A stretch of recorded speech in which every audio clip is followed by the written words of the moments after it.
So what's everyone's problem with Assassin's Creed Shadows?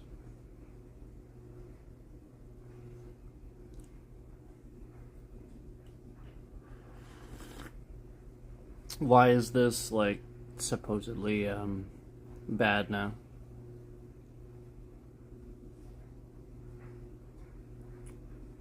What's everyone's problem with this? Oh right, that's right. It's like woke or whatever, right? Is this people's real like is this really people's problem with this game? Is it? Is your problem with this game that it's woke? Are you serious? So you don't like Assassin's Creed Shadows because it has a female character, as a female lead character. This is like what you care about. This matters for some reason. Like I get that it's a period game and I get that like you want it to match up to every little facet of everything, but you know, I'll be honest with you, if it doesn't affect the gameplay, what are you complaining about? Like I just feel like anybody that's doing that, like I don't know, like if you want a history lesson, go to history class. You go look something up. You know, like it doesn't need to have that in it for you to enjoy the game. Again, like if you want a history lesson, just go look the shit up. Go to a history class, pay attention in school, whatever. Because you're sitting here bitching about something that does not affect how good the game is whatsoever.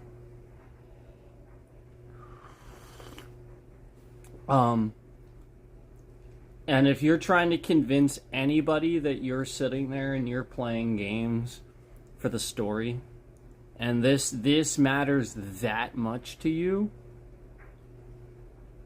like you better be the most picky gamer. Like you know what I mean? Like I better see like not. I better see you basically playing nothing. You know, because that's the point, is like nothing. What is ever exactly accurate? Like the whole point of making these things is to put, you know, whatever creative spin or artistic ability on that you want. You know, that you want to call yours. Not sit here and endlessly complain about, you know, Assassin's Creed Shadows just because it's a woke game with a female lead character. Who cares? Why is that woke? And why is woke bad then? What are you doing with culture and yourself? That like this is ruining your video games. No, this isn't ruining video games. You are. You are. Anybody that does this, you're ruining video games. Because there's plenty of us that can enjoy the game just fine. You're busy bitching about some woke thing that doesn't matter. Woke thing. That again does not matter. For example, when a president bans an entire group of people from sports, this is called being an asshole, and it's also called, you know, just not understanding. It's not woke to accept people in sports that don't what? So they're just not allowed to play sports. They have to go and have a sex change operation. You have a problem if this is what you're forcing people to do. You have a problem. I came up with an instant solution to this. In second, I didn't even have to think about it. So this is the point. Anybody with have a brain and you know, like just a conscience should have the ability to do exactly the same thing with anything else in life. Just like the whole bathroom thing. Why? Why does this bother you, and why is this a big deal? 1/3 bathroom that's a family bathroom in most establishments with one door that you can lock. Anybody can go in. That's it. That's all you label it as. You don't call people. You don't say it's a transgender bathroom or no. But what I want to remind you of is that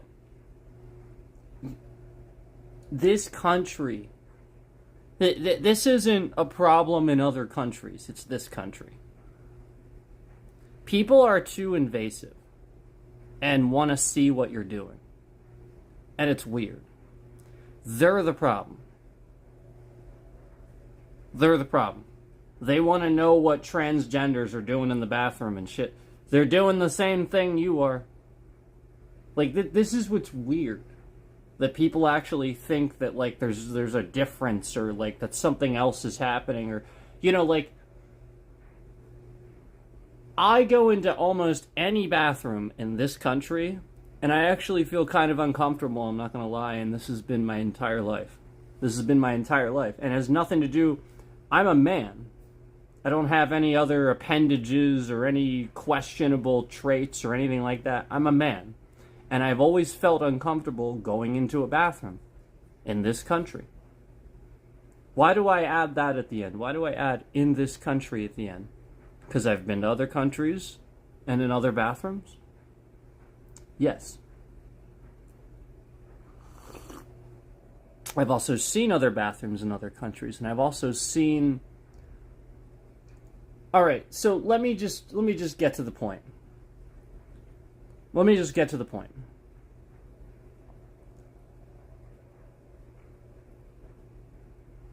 Why do you think it's private when all you do is put up little dividers that you can see through the cracks of the bottom and the top of?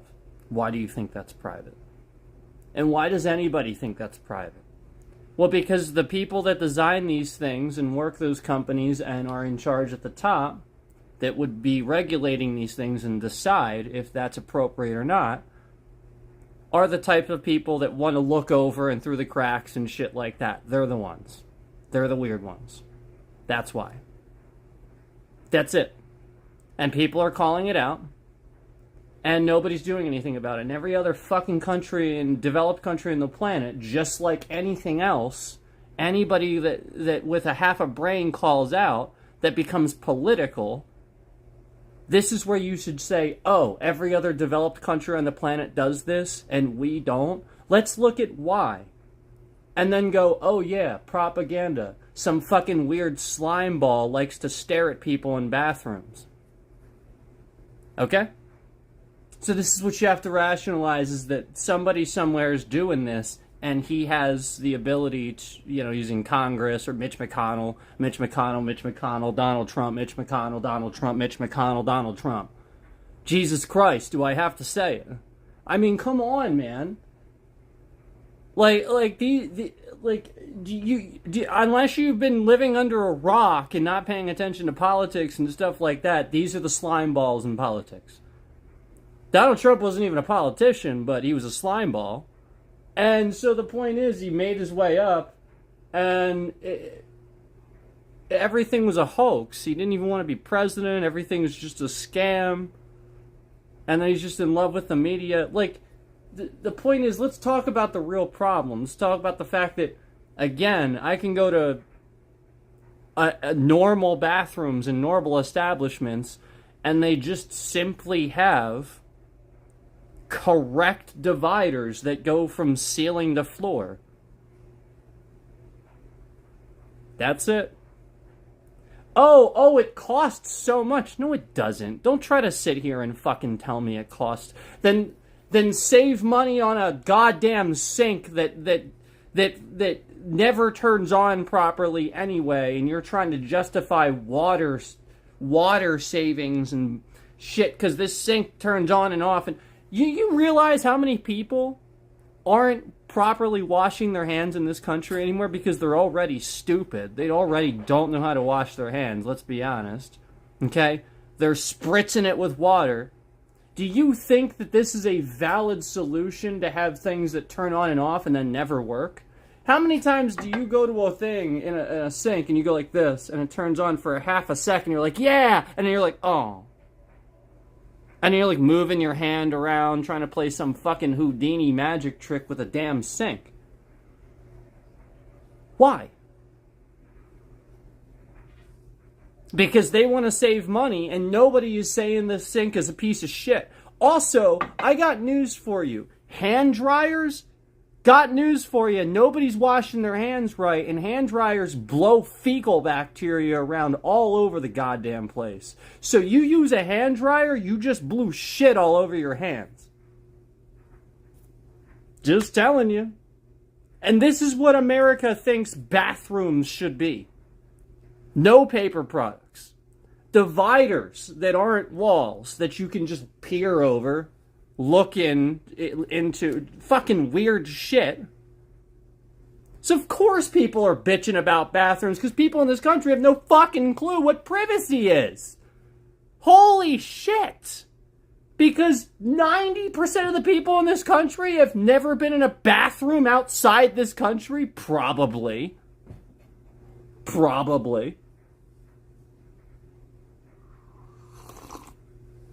So, we can see where the problems are. It's with people that, you know, they're this broken sort of conservative. It's not conservative, it's broken conservative. Like, you know how in like WoW or in like these games you have something where you say it's broken? It's not OP, it's broken. It breaks the game. It's too OP and now breaks the game because anybody that's using it, you're doing too much damage. It just makes it that takes all the fun out of it. Oh, okay, you can just cap the boss like it's nothing. Instant crit, yay! This is the conservative party these days. This is Republicans. They are a broken fucking party because they're too conservative. They don't understand what conservatism is, and sometimes go the other way because they think they get it. What's conservative about Donald Trump? Name a single fucking quality that's conservative about Donald Trump. A single one. Has to be valid, too. It can't be something stupid like he goes to church because he doesn't. There's actually very little record of that. So, like, this is the point that, like, there's nothing. He's not, there's nothing conservative about him. He's not a Republican. He constantly just says the most radical bullshit you've ever heard that would never work. Because the point is he wants publicity. He's just causing a ruckus. He's not doing anything. And so, again, nothing has happened with these issues. Where you think Trump is in there just, like, kind of saying, no, I'm not going to deal with him. Well, yeah, that's an issue. This is the problem. You have real problems actually happening, and then all these other people are actually trying to sweep them under the rug and say they're not real problems. That's a real problem, man. You're recognizing and identifying that there's a lot of weird shit going on. And then you're saying at the same time that in the bathroom it's not a problem, that you can just peer over the sides in any bathroom that I can prove this. I could prove, and just to let you know, it's not illegal to record in bathrooms. People think that. I heavily looked this up. It's not. I heavily looked it up. It's illegal to do, like, various acts of things on social, like, don't record yourself, like, urinating or something, like, stupid like that. But, like, the act of going in the bathroom, so what? And this is what people think. They think they can't do. No, you can. Just don't fucking record anybody. No, like, you can go in there, you set your little thing down, have it face the wall. You've never recorded anybody, it's face. You know what I mean? Like the thing I do where I hold it real close, facing you, facing the wall. Who the fuck cares? Mute the mic to be nice. But, like, I gotta be honest with you, like, if you feel unsafe, why wouldn't you do that? Then when something happens, you just turn the camera. I'd be doing that all the time, man. If you're actually that concerned about it. This is the point. People aren't. They're concerned, and this is like parents and stuff like that.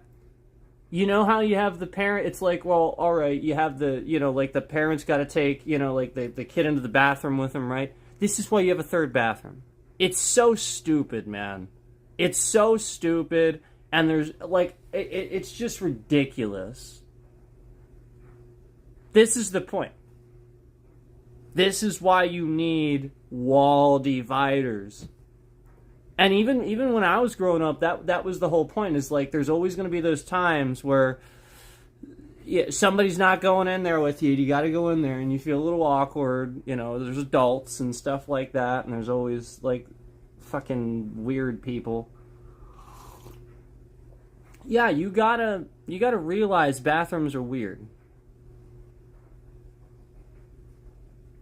and that's a real problem for a lot of people. They don't even want to go to public restrooms because they don't feel comfortable. I sure as hell don't. But it has nothing to do with being, like, attacked or anything. Like, like, you guys know, like, I can defend myself, obviously. I'm not worried about that. That's not my concern. I will never take a shit in a public bathroom. Never. Never in my life. I will hold it, and I will get cancer or whatever it is that you get from, like irritable bowel, whatever, I obviously not cancer. I'm just saying, like, like whatever the worst case scenario is for that. That's my point, is like, it's not healthy. It's really not. And even old people, like, the older you get, you need to go. You better fucking go, man. You ain't gonna wait until you get home. So why as an adult, hi, I'm right here, I see you. Right, as an adult, why is it that I feel so uncomfortable then? Well, because I guarantee everybody fucking does this. I don't know why, and I think it's because they're weirdos. 9 times out of 10. 9 out of 10. I am not shitting you at all.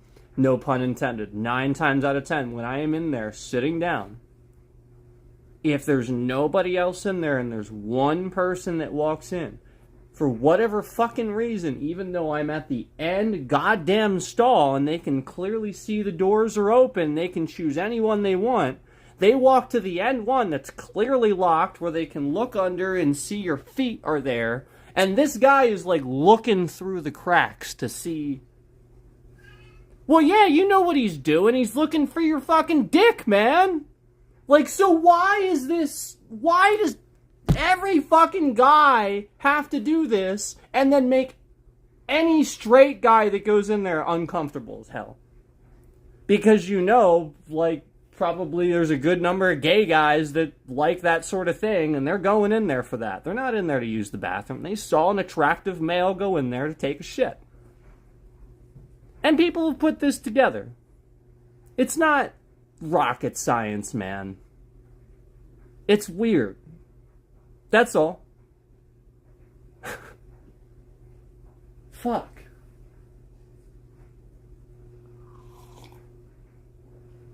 Yeah, it's like I love the fact that you guys are Charlie, right? Penguin Zero. He's such a good streamer. I love his streams where he's just taking a shit and thinking about stuff. It's so funny. What a great idea. But you have to rationalize, like, that's a safe place. There's nothing wrong with that. He has complete control over that situation. You're just seeing from here up. Yeah, like, he doesn't have any fear of somebody, like, coming looking underneath, taking a little picture, whatever they do. That's weird, man. That's what's weird. And like there's always obviously there's always that concern that like somebody that doesn't know how to defend themselves, that they're going to get attacked in such a vulnerable situation. So obviously that's there's just so many, and so like that's a lot of why I don't use public restrooms, because I just feel uncomfortable taking a shit. Not again, 9 times out of 10, that guy is just going to do that. I've seen it so many times, because again, like I've had jobs where, like you're there all day, and you got to use the bathroom. So what are you going to do, man? It's a job. Yeah, you can't hold that. You just can't. You can't. And so sometimes you have to, and yeah, like it's a real. Man, people are weird. They really will just do that. And so yeah, like that's that, and then on top of it, to boot, like you don't feel secure if somebody just tries the door. It like moves even. You know what I mean? Like, and they just look. I literally, no lie, one guy came in the one time. I flipped out too. I got sick and tired of this shit. Because it's like every fucking bathroom, I got sick and tired of it. So I let him know how weird it was. Because from the other end of it, this is always weird. I always wonder why people do this. And then it's almost, what the point is, nobody's done this to them. Nobody has actually shown them how weird it is. So one time I did, and the guy immediately realized what he did. That's the point. Nobody fights back with these things. So the one guy did it the one time, and no lie, he came in. There was nobody else in there. He literally just put his hand on the top and peered over. You can look under. You can see my feet. Wholly aside from the fact that you could simply knock. Is anybody in there? If you just knocked, I would have been like, occupied. Huh. But no. He just comes in to the end. Nobody else in there. Nobody installs. Peers over the top. Oh. That's it. Just, oh. Turns and walks. I was mad. I was like, okay. So, I finish, obviously, what I'm doing. I get out of the stall. And I was like, what the fuck? I was like, you could have just gone to either one of these and you came right over to mine and just looked right over the top. That was really weird, man. You shouldn't do that to people. That's really, really, really weird. If you were in there taking a shit and I just peered right up over the top, would you like that? Would you like it? It was like, I'm really sorry, man. I didn't... Yeah, okay. I'm not going to say what he said next, but it was like, the way he said it, it was like, yeah, okay. It was like, okay. Yeah, okay. And then so, like, it was like the sort of thing where you could tell, like what he was doing. Like, he wasn't in there to go to the bathroom. Because, like, after I came out of the stall, too, he wasn't going to the bathroom. He was awkwardly walking or pacing around. Fucking weird, man. So, anyway. No, you know what it was. I know what it was, and you know what it was. Should I explain it to the idiots? I look young. That's it. I always did. They probably thought I was a teenager going to the bathroom. This is the issue. The issue is that is a real fucking problem, man. This is what pisses me off. Just to let you guys know, people put this on me. I realize I look young. It's not something that I try. It just happens. Sorry. My hairline never receded. I don't know what to tell you. If I had a receding hairline, it would be plain as day. But this is like something that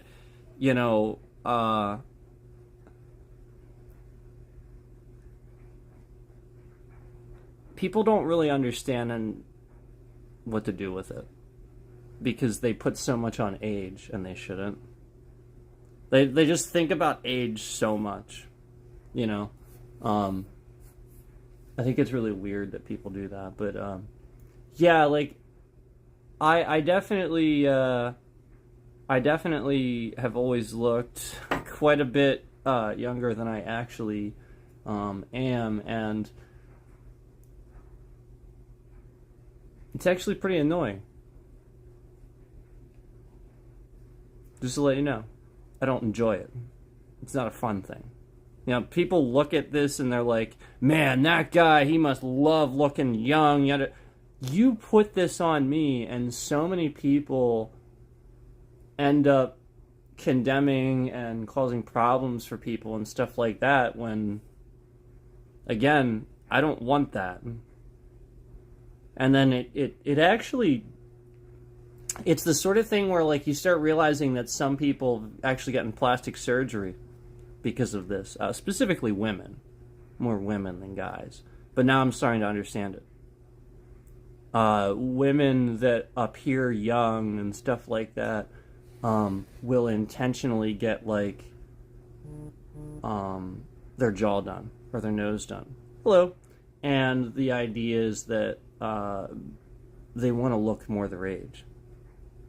You know, they've just always looked too young, and they're attracting the wrong age group. And that's it. And it's so a shame that people in their own age group won't look at them just because they don't appear to be the correct age, even though they are. Isn't that what you've always wanted, though? You say that you want somebody that looks young, but then you don't. But then you fucking don't. Like, you're literally just full of fucking shit. And so, like, this is a real problem for people, not even guys. Women. Women go through this, too. I've seen it a few times with actresses that... Actors, I'm sorry. They want to be called actors now. That's fine. I don't care.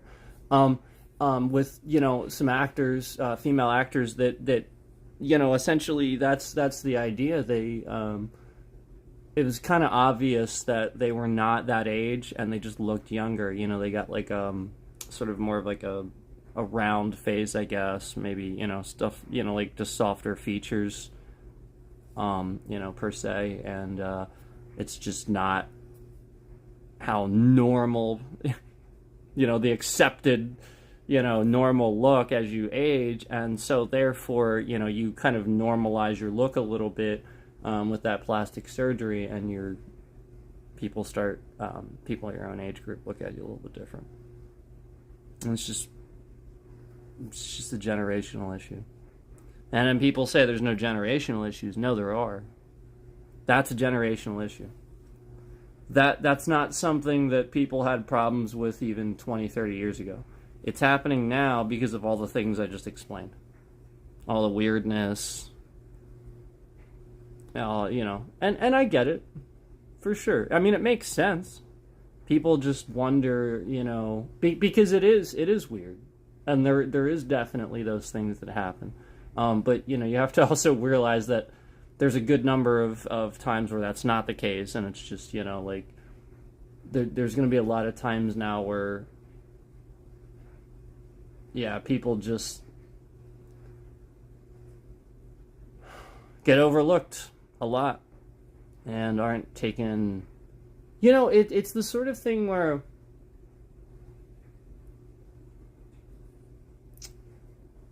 even like with jobs and stuff, you can tell that people that are younger than you know what I mean? You know where I'm going. Like, they're younger than you, but maybe they're like, you know, with that company they were promoted more on the ladder because, you know, they were with that company longer. But now they're younger than you, and you look younger than them, but you're actually older. They'll have some sort of envious grudge against you the entire time you're employed there. Some, because they can't handle it. They have, like, some ego or something like that. And they're not there to work. They're there to pick up women or, you know, or the other way around, you know. Like, So like it's just this sort of thing where like um people do this and they will treat people differently. That's culture. That's societal norms where they will treat people differently just because they think they view them and subconsciously think of them as being younger, even though they're not. I worked with this general manager that was incredibly immature. She was younger than me. She was not ready for that position. She was always yelling at people. She was always really nasty. And it was very obvious that this was her problem. That she either liked me or she had some sort of problem with like the fact that other people were so accepting of me and she had problems making friends. Like, she was a bitch to people. And I'm just not. I'll just, hey, how you doing? And introduce myself and try to get along with everybody if I can. It's not, I'm not hard to I'm really not hard to get along with. You guys just see a lot of me dealing with trolls on this and essentially, the result of how cutthroat the competition is on this platform, where they will actually do illegal things just to try to discredit your channel. So like, you guys will just see a lot of that where it's really that bad. But the truth of the fact is that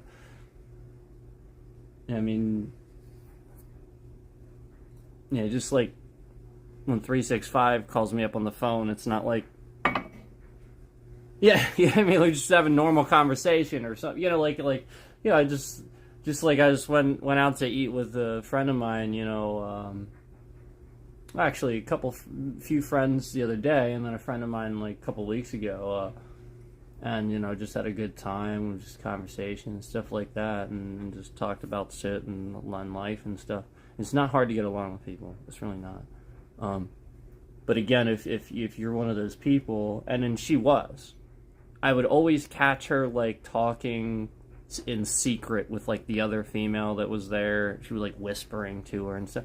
That's the problem. Is like she would create that. She knew she was that type of person that would do that would talk about people and be a bitch, and then she would create some sort of fucking elaborate manipulative thing and scheme where you're actually the one that's talking about her, and it's just a bunch of loaded fucking shit, where basically she just knew that she was a bitch and she had these problems, and she's just trying to start somewhere new and not doing it right. She didn't start it right. She just started with the same old bullshit she always did. Just wasn't ready for that position. And she just wasn't. And now she's probably a bit embarrassed by it. Maybe she's even older now and more wise and a bit embarrassed by, her actions and the way she was. I don't know. I hope. Because, I may even have still been there today. I may have been a salaried manager by now in that company, but she was a lot of the reason I left. Was just because I saw a growing, festering sort of what's the word I'm looking for?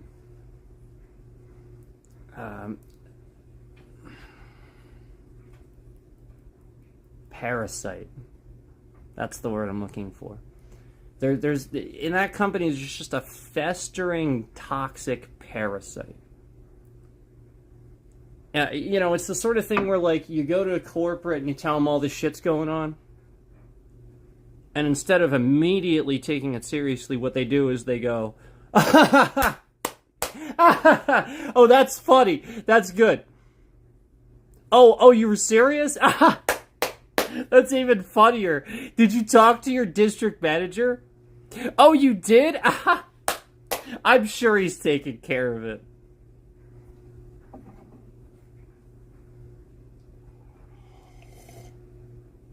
This is what that company did. And they would often pretend. And it's sort of kind of what, like, sort of what YouTube does, you know, where, like, they just, like, kind of sweep things under the rug. You know, just, like, sort of slowly pretend like they're doing shit. But they're not. They're not actually doing anything. Yep.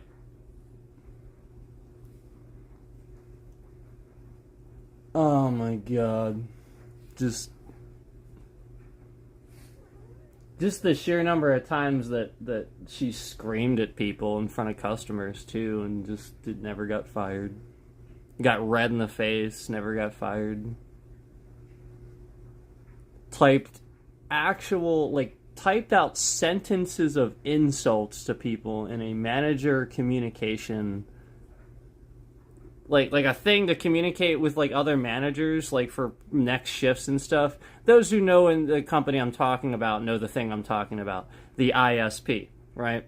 That's what they called it. No, not internet service provider. It was it was their version. It was like some sort of little message thing. That's what they call it, right? Something like that.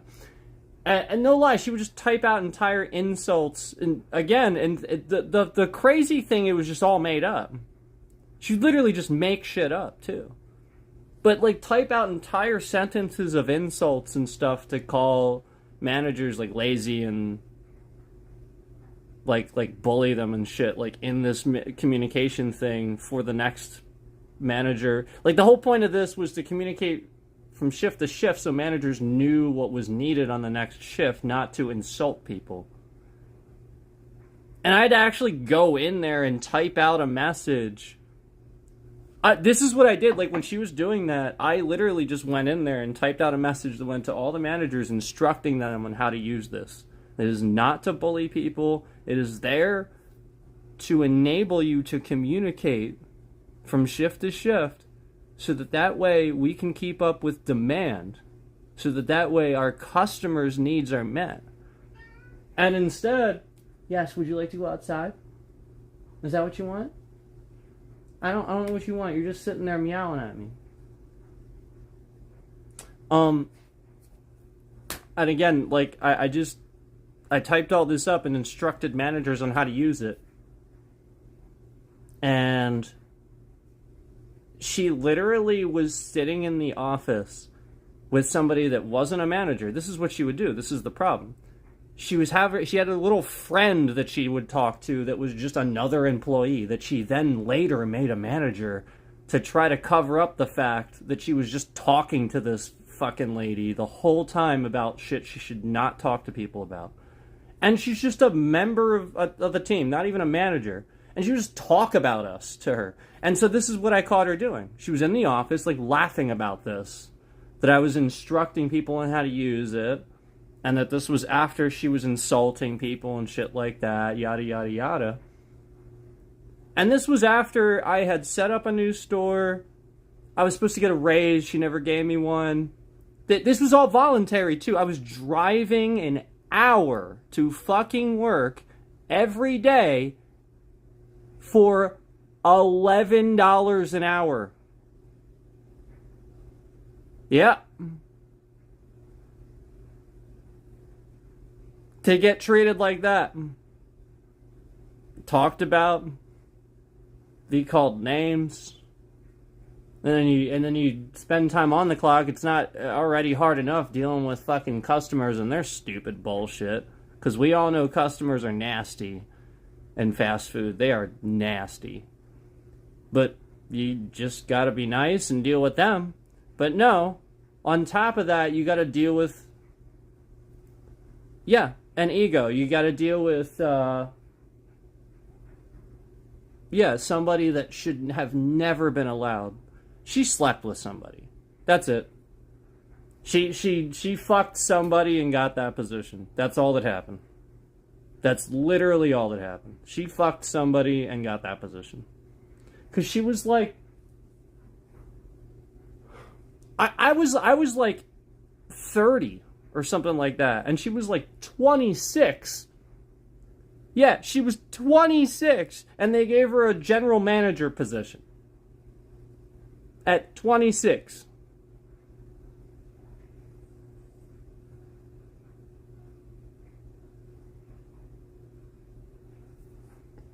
I gotta be honest with you. There are certain things, like some people, maybe. But you better be Gordon Ramsay. Like, you better be, like, so disciplined. But no.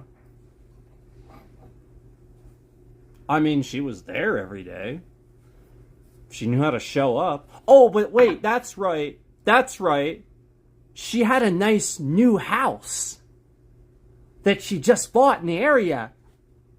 And that's why she showed up every day. Because, again, she had this new car and this new house that she could afford because she was a great general manager that they were paying her for, right? No. There was a guy there every day that was infinitely better than her. And he was there day in and day out, and he dealt with the real problems. He's the guy that deserved that position. He did the job, not her. Trust me. That guy was doing her job day in and day out. And when he left, they found out real quick who was actually running that place. The problem is he waited too long. Yeah, he waited too long. I left, he should have left with me to make a point. When I left, it probably caused a lot of stress because it was one of the last people left in that place that fucking gave a shit, that cared. And then I left, and they just got a lot more people there. Basically, nobody there cared. She did not know how to hire people that cared. That was the problem, because she didn't care. So she didn't know how to hire people that cared. And then, like, they're like, oh, why can't you hire anybody or keep anybody? Gee, I fucking wonder why. Gee. Huh. I'm telling them every day why. They're like, why can't you keep... Duh. Maybe you should just keep plowing the GM. Just keep plowing the GM and keep lying to yourself that you're not. Like, this is the problem, is like somebody was in a relationship with her and shouldn't have been. Like, something was going on there. Like, it was the sort of thing was very obvious this lady should not have been doing those things.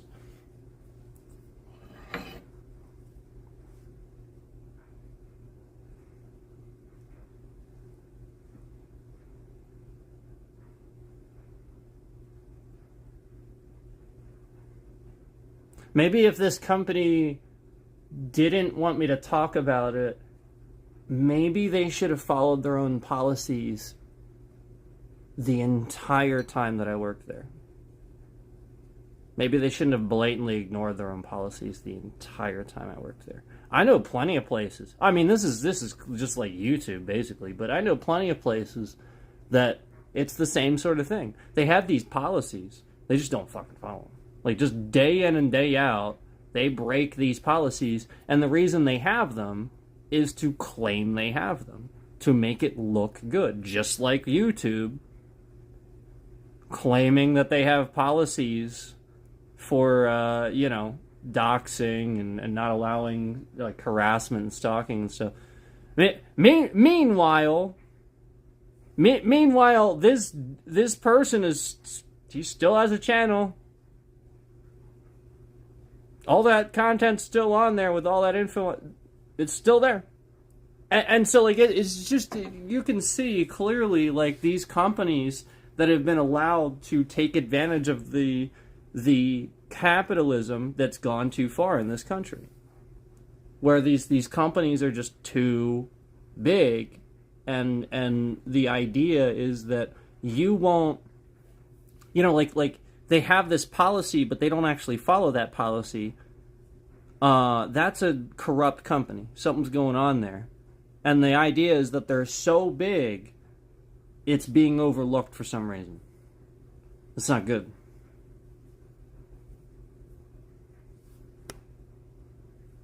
That's not good at all.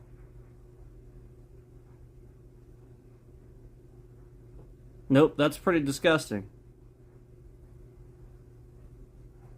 It's like when you're such an asshole, right? Like that you're such an asshole that you work for a company, that every day you antagonize people about making sure that they wear these stupid fucking blue gloves that rip, cause you to drop this frozen meat. Oh, and by the way, these blue gloves, they're fucking garbage. They are trash. They are the worst. You'll try to put them on, they'll tear. You have the smallest amount of sweat on your hands, they will tear. They're hard to get on. They're absurd. They're just ridiculous. Oh, right, the solution was to wear other gloves under them to make them easier to put on, except that's not sanitary. You're not supposed to do that. You're not supposed to lay your gloves in a kitchen. Dumbass. Anyway, to add on to this, so we would be antagonized every day about these stupid fucking blue gloves. Meanwhile, the same person that would antagonize us about this then proceeds to, in front of everybody, go back to the kitchen and then just start grabbing raw meat with his bare fucking hands and loading it into a box for them to take to some other store or something because they were out of meat. And he's just grabbing it with his bare hands, putting it in a box in front of everybody. Meanwhile, day in and day out, that fucking guy can antagonize people about not wearing gloves. And the one fucking time... Yeah, this is the point. And I said something. I said, oh, isn't that funny? I'm pretty sure you're supposed to wear blue gloves when you're handling meat. He actually had the audacity to say, what? When I said that, he was like, what? Like he was giving me attitude. Yeah. So the general manager can't take his own fucking criticism. Thus you see the problem. Thus you see the problem. The systemic problem in this entire company is that people can't take hearing that they're wrong. They will never admit they're wrong. That GM will never be wrong. He will hide it, he'll sweep it under the rug and make it somebody else's fucking fault. He was handling raw goddamn meat with his fucking bare hands in front of everybody. And then sitting there claiming that he's better and he always does everything by the book, by their policies. Meanwhile, in front of everybody, right there, he just started grabbing meat with his bare hands. But day in and day out, he can antagonize people that work the grill to make sure they wear these fucking stupid-ass blue gloves that rip, come apart, always fucking drop meat because the meat's frozen and slides around on these slippery-ass gloves. They're just like little plastic fucking gloves. They're not nylon, there's plastic. It's fucking weird. But you can antagonize people every day about this. And mind you, antagonize. Not correct, antagonize. Because that's what that place did. They antagonized. Oh, trust me. Oh, those fucking pieces of shit antagonized. Oh my God, every single one of them antagonized. Day in and day out.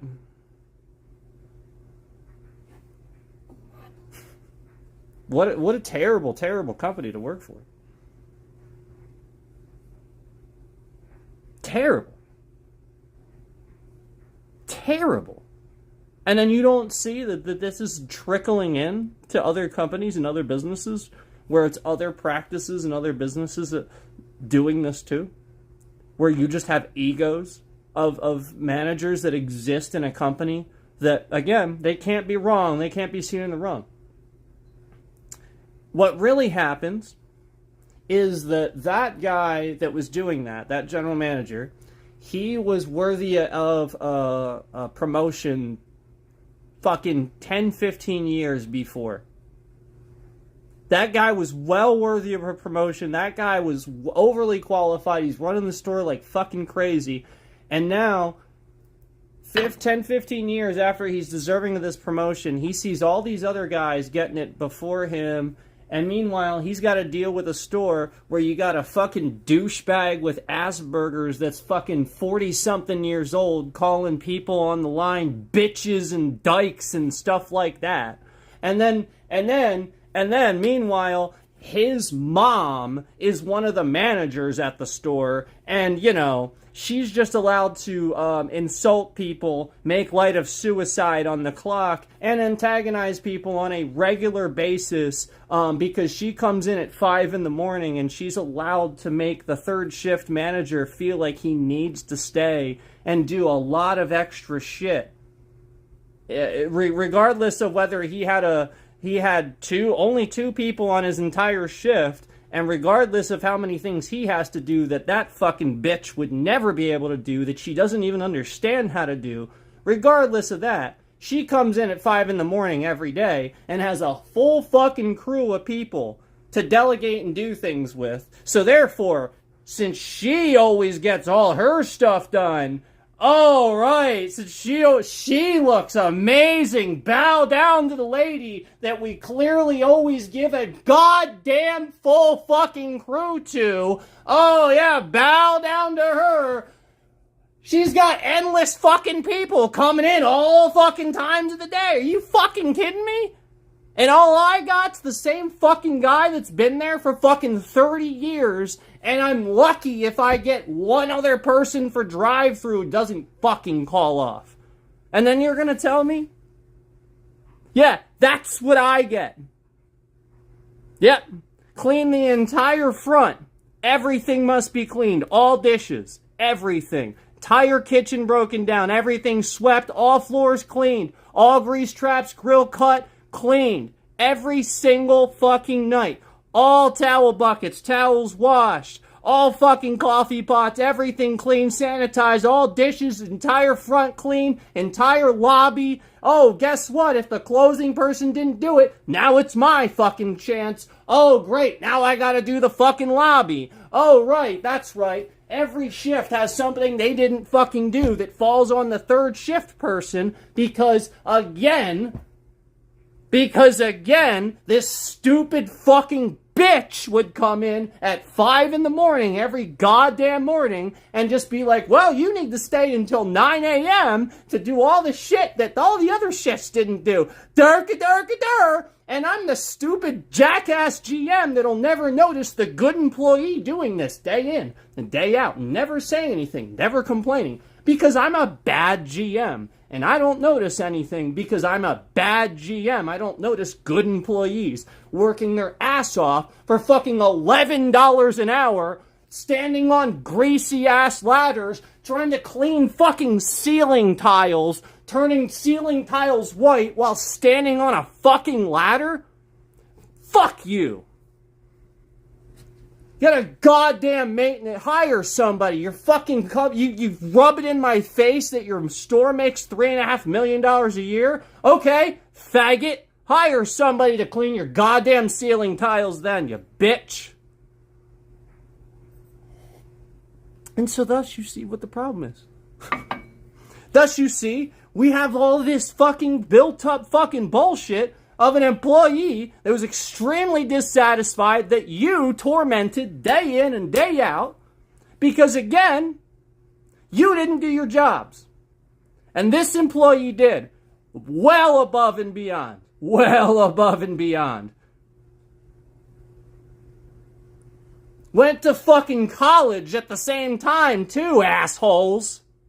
Owned a business, too, at the same time, assholes. Yet gave you his livelihood, gave you that fucking hard work. And what did you do with it?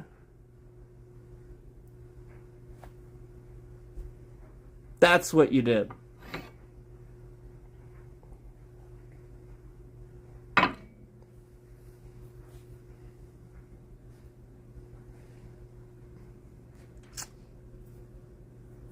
It's truth. That's expected every night. Oh, and by the way, and it got so antagonizing.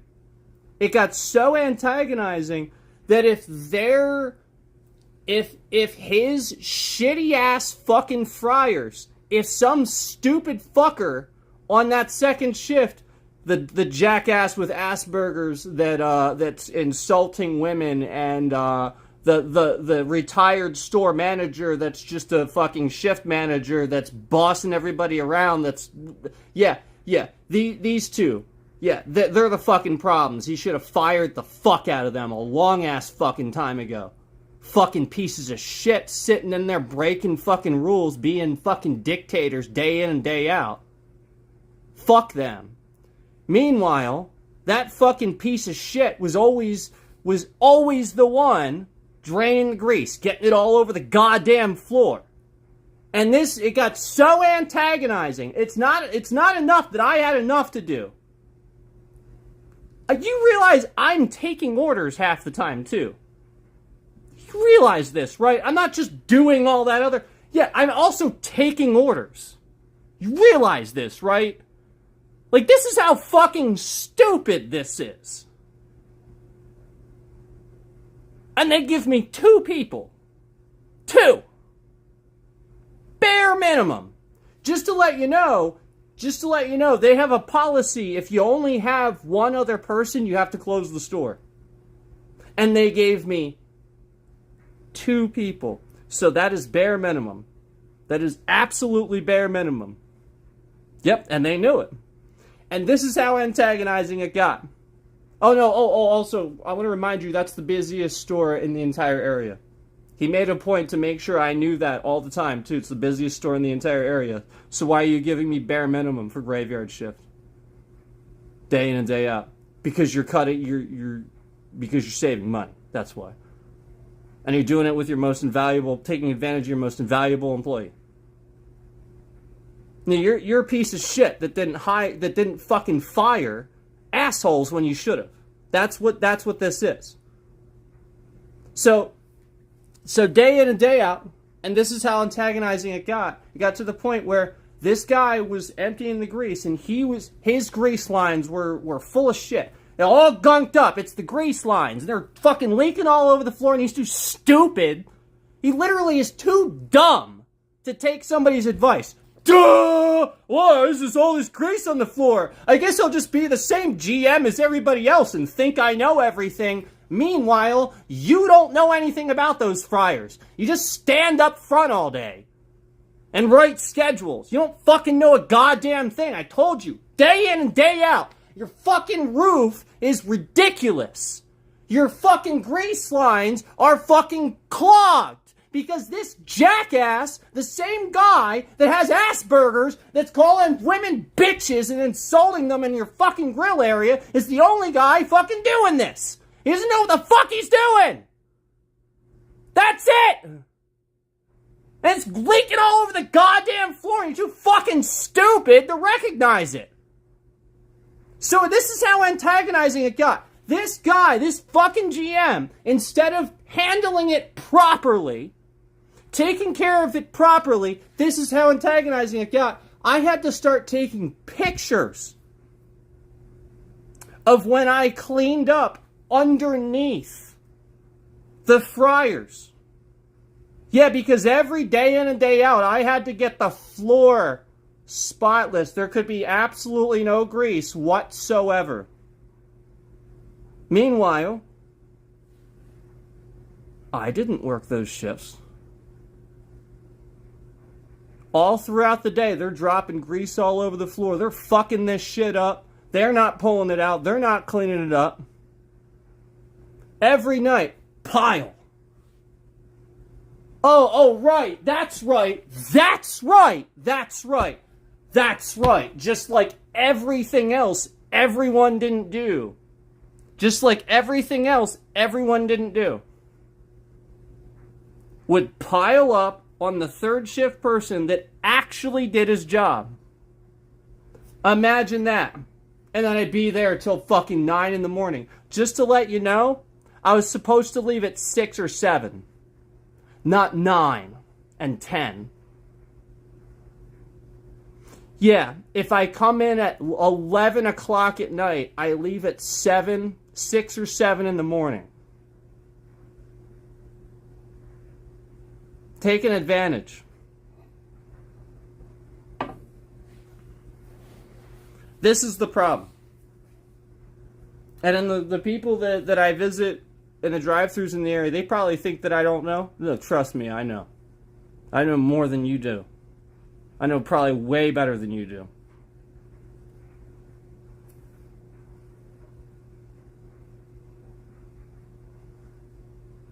I had my life threatened in a drive-through.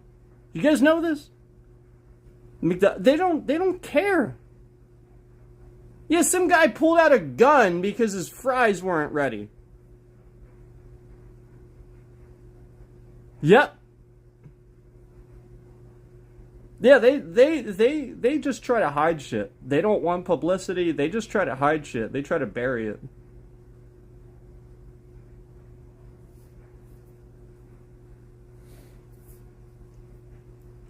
I remember managers that worked in that place that used to pull up security videos of people just for the intent of watching them to laugh at people that fell the previous night. This is bullying. It's bullying and harassment. And he used to literally just I don't care that like it was wrong. He shouldn't have been doing it. And he was showing it to other people and talking about it. What the fuck is wrong with you? Oh, okay, so you can look like a good guy when it's convenient. Meanwhile, behind the scenes, that's what you were doing. Yeah, and that's the point. This is what he would do. Meanwhile, this one stupid fucking I'm just gonna call her a cunt. 'Cause that's what she is.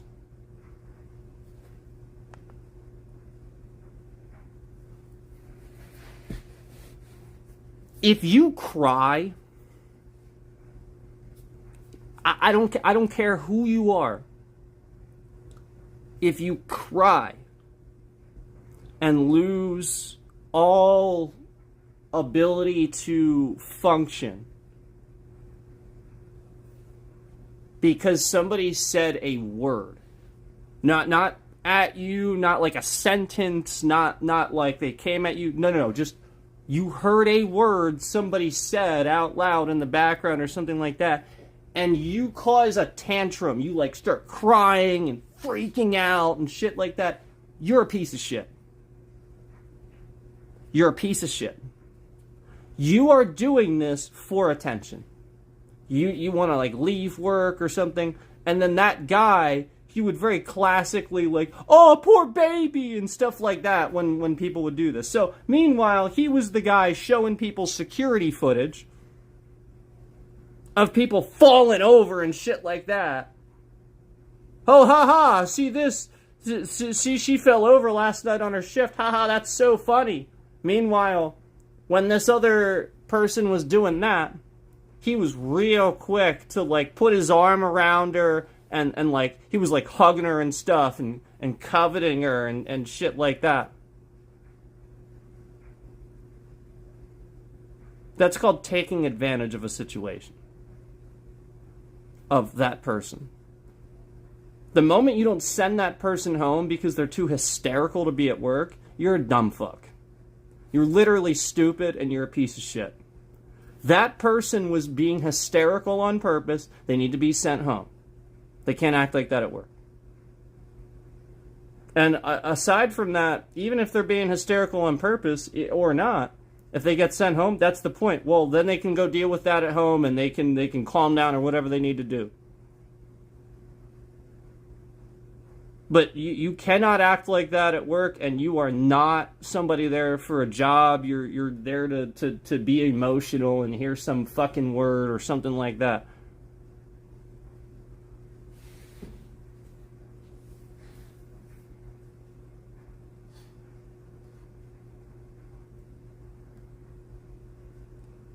I don't know what that means. You are zesty, hell, my BOA. I don't... What?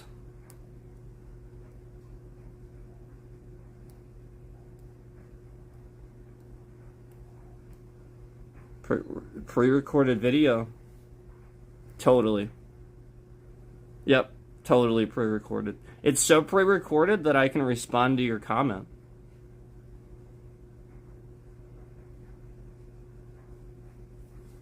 Who the fuck? Yeah, you're a troll. Goodbye. Goodbye. Goodbye. So, again, that's a real serious fucking problem in this country, and this is the point. Is like, you see big companies having these problems and not dealing with them. They just call it wokeness. No, it's a problem that you're not dealing with. Sit. You're going to call it wokeness and sweep it under the rug. That's an excuse now. You know, just like Trump trying to let companies take away the overtime pay. You know, try to do that. It's fucked up, man.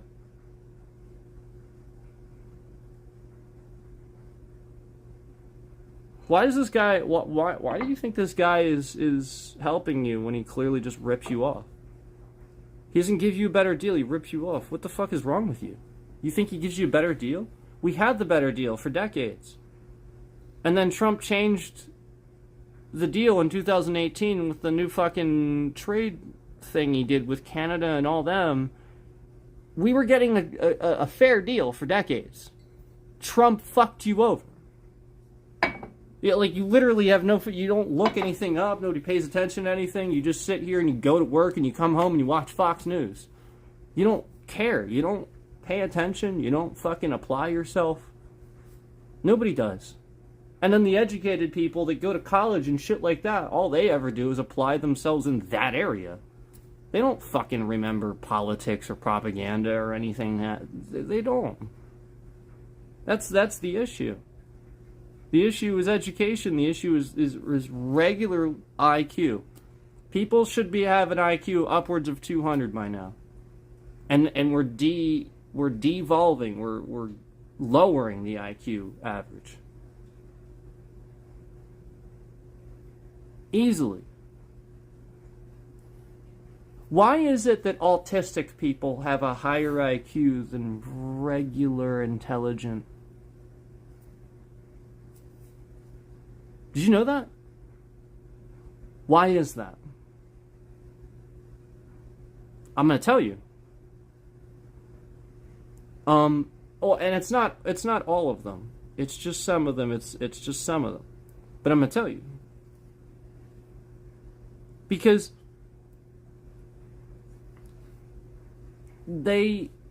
all right, it's just like with, let's take Rain Man. Let's use that example. You remember Rain Man?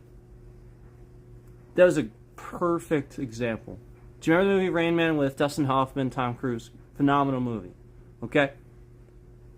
Your brain, people wonder how I do certain things and I analyze certain things.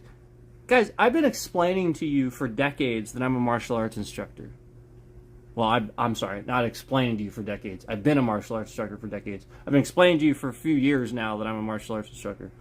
And if you have the proper tools to actually access your brain, like meditation and stuff like that, you understand how the brain works and you start understanding how to kind of relax and meditate on what you're good at with your brain and what you need to focus on. You start realizing what the brain can actually do, and you start realizing that a lot of, you know, that whole thing where you think about something too much and then you suck at it, but for some reason when you did it and you didn't think about it, you could just do it. This is why. That concept. So Rain Man, let's take that. Dustin Hoffman, Tom Cruise will use the thing in the diner. Okay, he sees toothpicks. He saw the box once, but the point is he's academic. This is the things he holds on to: information, words, phrases, things like that. That's his whole life. What did he spend time doing through the whole movie? He was sitting there reciting a play he heard from some fucking baseball game that he watched. He was just over. Yeah. But he fucking knows that play like the back of his hand, maybe even better.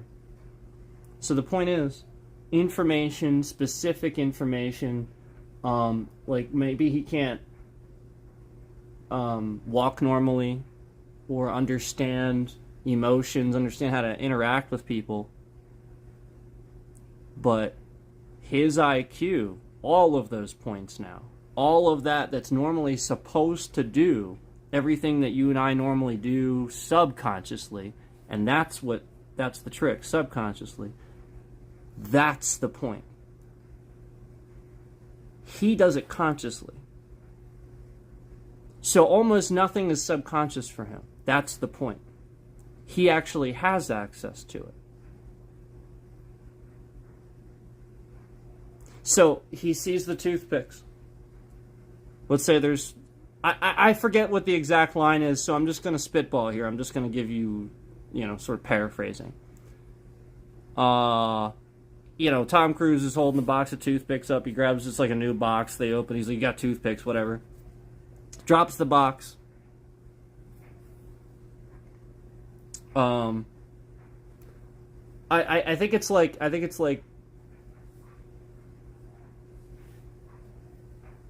he says like 497 or something like that. You just start showing 497. We'll just pick that number. And he just because the idea is he opens the box of toothpicks goes everywhere, and it it falls on the floor. He has one, so I guess he's using that or whatever, maybe, I don't know. But the point is, there's one, and then there's two left in the box. But the point is, he didn't see the box. Tom Cruise saw the box. He didn't see the box. He just sort of kind of came over and saw the toothpicks on the floor. He just saw what happened. And he instantly counted all those toothpicks. And he just goes 497. You can see that there's that's the point. He literally, the whole point was that he instantly counted all those toothpicks.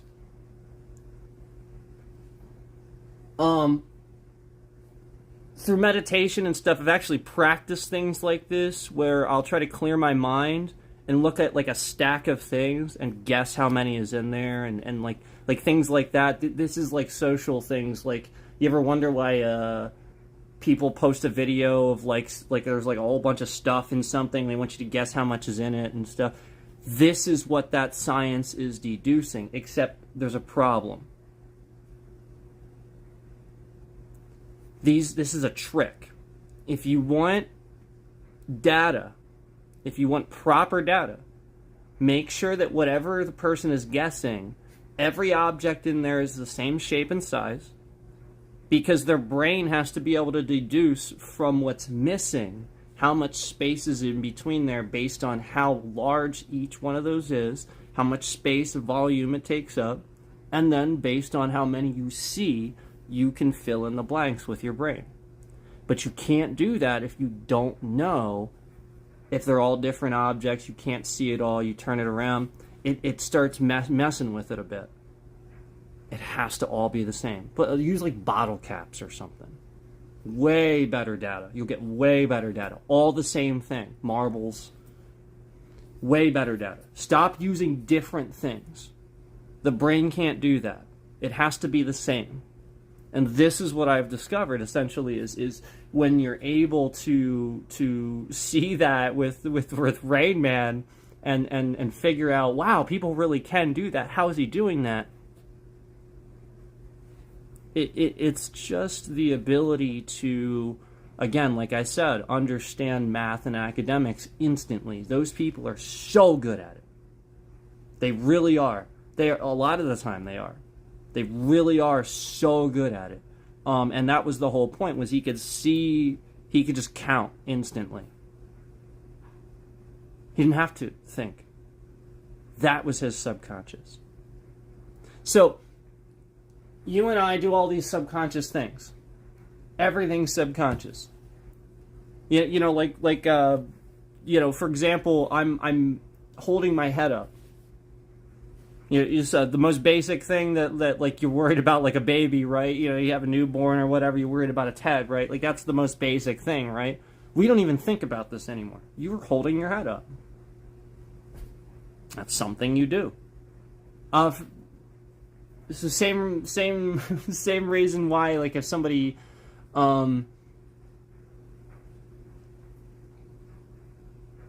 if somebody is sedated versus passing out. Did you know that? If somebody's sedated versus passing out, if it's too strong of a sedation, you have to worry about them relieving themselves. You know what I mean? Like that sort of thing where like that's the point is normal bodily functions that are subconscious. You know what I mean? So now, for the most part, they should remain. Those are pretty normal functions that the brain can retain while you sleep. So you learn how to do that while you sleep. That's a little bit different. But things that you wouldn't normally do while you're sleeping, that would become a problem. And then so you start realizing what sleep studies are for and stuff like that, different various things. But realize that a lot of this, it goes somewhere, and it is important, and it is you have to realize that you just have to realize that it is important to do that. It is. Like you always have to experiment and do tests and stuff. Like I know some stuff seems ridiculous. It really does, but then you're like, oh wow, that's what that's for. Like the point is, everybody, it's so subjective. Everybody will be so judgmental of what you're doing, and then you tell them what it's for, and they're like, oh, that makes sense now. So it just comes down to asking the right question. Just like I always said with the whole AI thing. We have a whole generation coming up through that thinks they don't need to know anything, doesn't really, they resist education and stuff. No. No. You have to know more than the computer. Like, your brain is better than that. Your brain can do so many things by itself, and you're not trying to exercise that? No, you need to. That's the point. You need to know what question to ask it when things go wrong. That's why that's so important. You can't teach that. That's experience. That's wisdom. That's what you need to remember.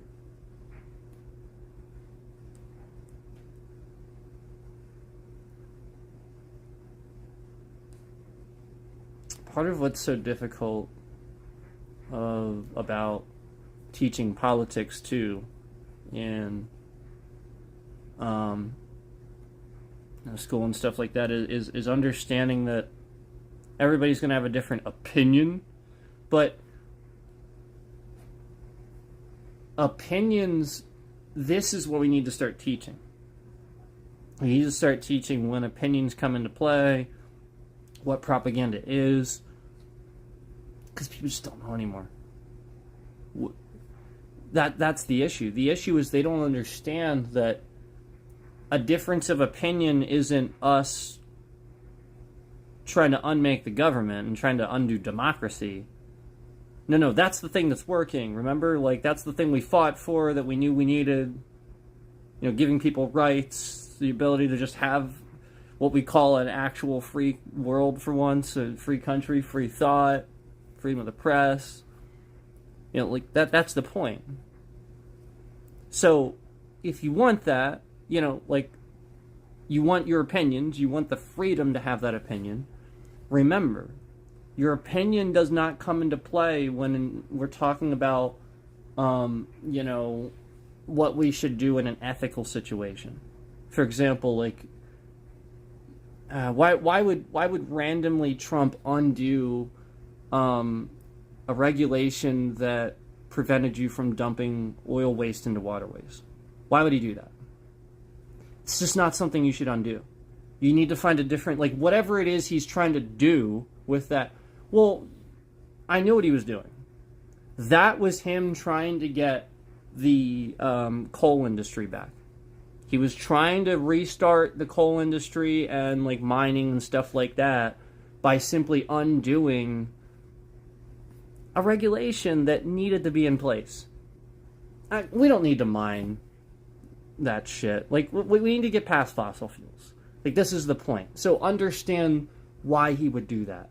And then start realizing, oh, yeah, like, if he's doing it for that reason, it wasn't really You know what I mean? Like, and you start rationalizing, yeah, why would somebody just take away a regulation that says you can't dump oil into waterways, basically, like into the water?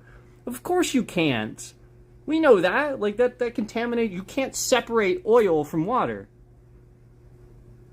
And that kills the entire foundation of that ecosystem. You know, the fish, the algae, everything is dead. Once you get oil and waste in there, it's done. It is so hard to get it back. And that's why it was illegal. And that was why it was regulated. For good fucking reason. You know, it's just the same reason guns are regulated. It's exactly the same reason. Because people were committing crimes. And then the police were saying, well, how are we ever supposed to trace this? If you don't regulate anything, if we don't have a number to essentially attach the original owner of the gun to.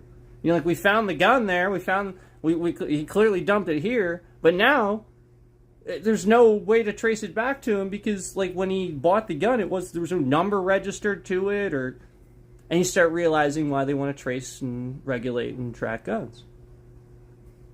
Not to take them away, just to, again, ensure that they know, again, if something happens, that number is now tied to that gun. That's it, man.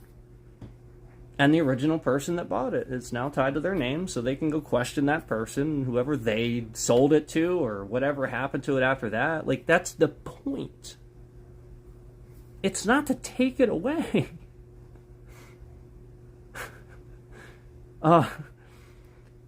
That's the propaganda. That's what you need to learn.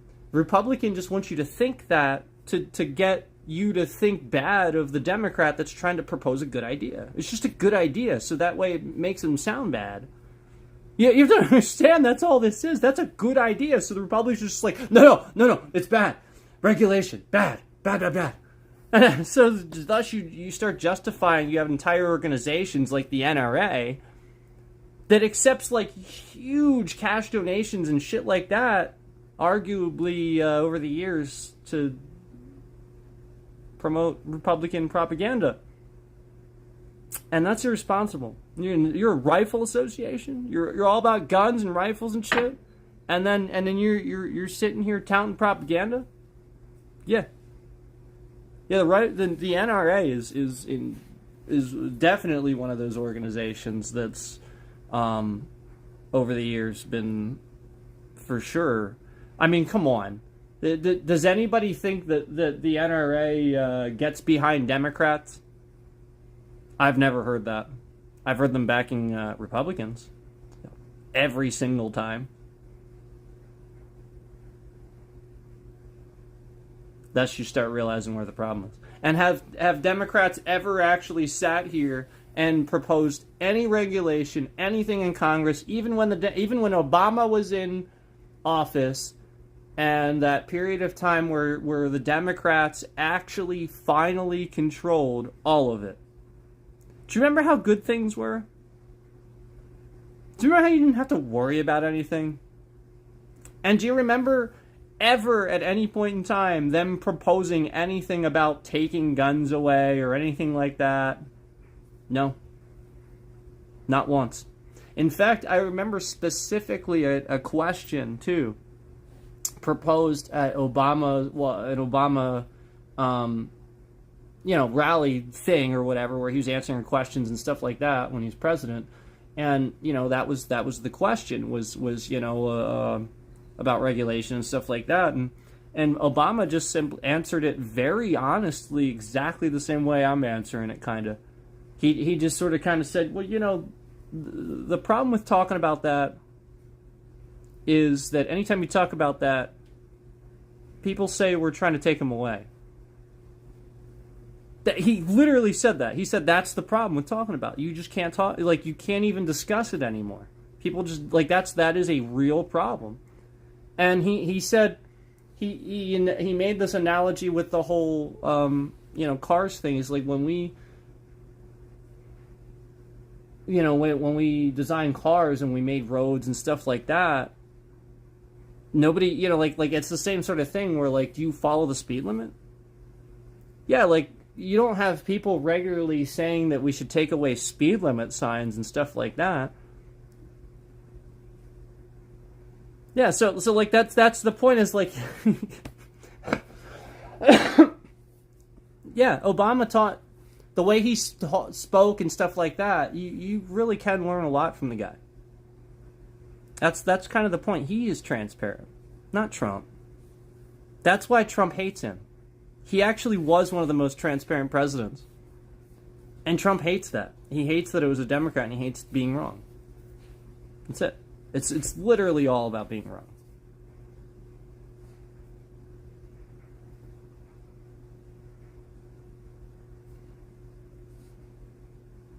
Just like anybody else that supports that man. Any problem that I have ever had with people, ever, in life, since about 2016, imagine that, has literally just been because people are wrong about something and can't move past it, and then cause infinite problems for me just because they can't move past something they were wrong about. And these are all people that vote for Trump. Every single last one of them. They are all people that have admitted to me they vote for Trump.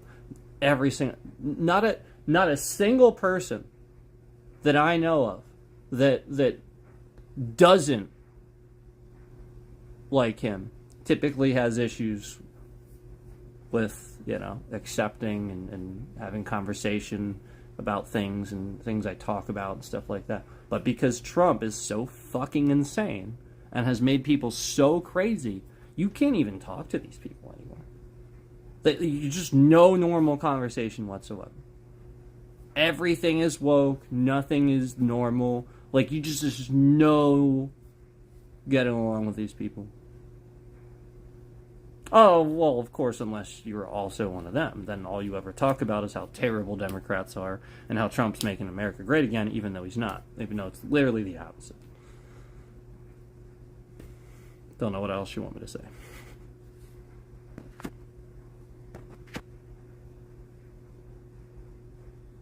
So anyway, oh jeez.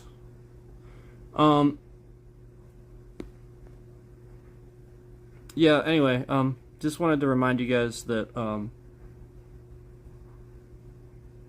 yeah, like a lot of these problems that we're having in this country, it's literally just social media. It's just what media does with what people are saying.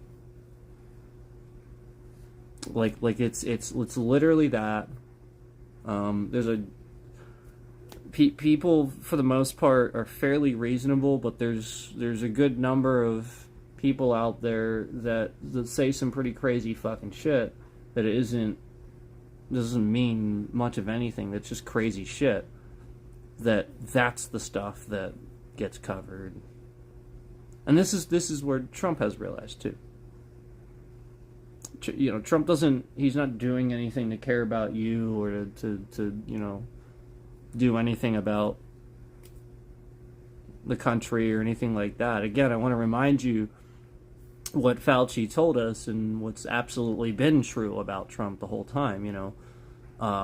Remember when he corrected Fauci? Remember that? The one thing that we can all agree on. He corrected the guy. We all thought he was going to tear into him. We can all agree. We can all agree. We thought Trump was gonna,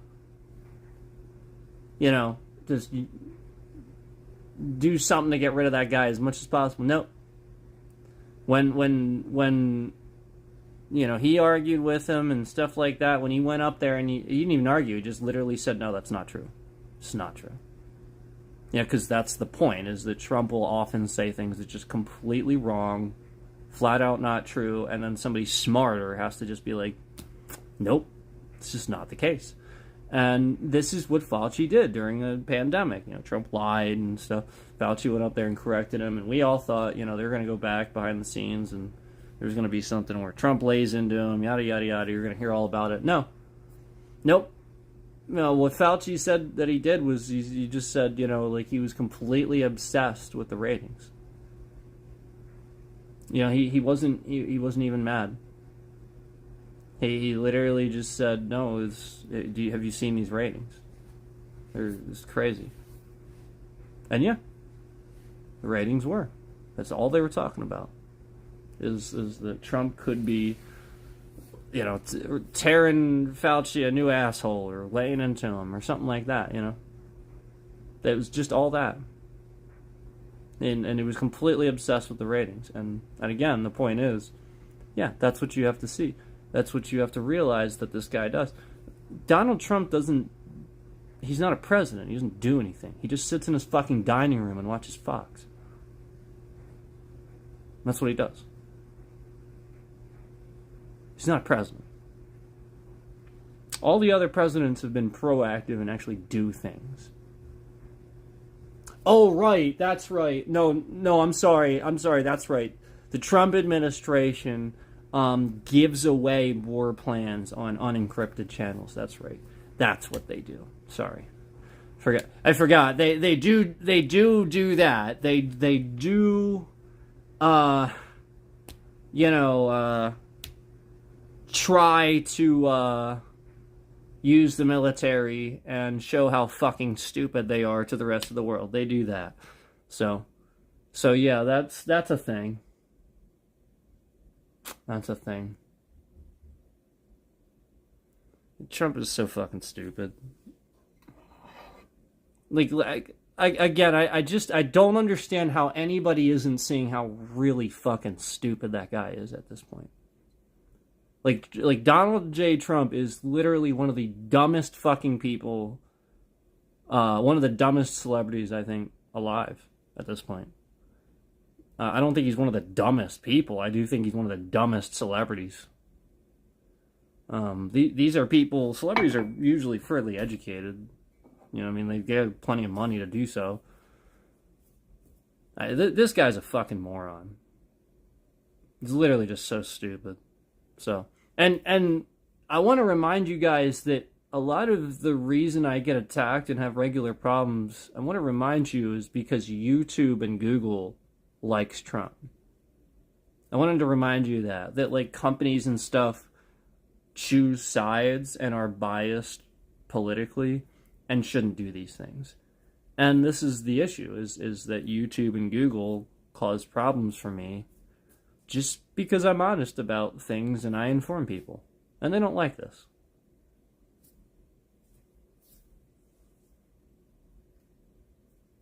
It was very obvious that I had a whole bunch of problems just because I said something about the fact that the DOJ sued Google.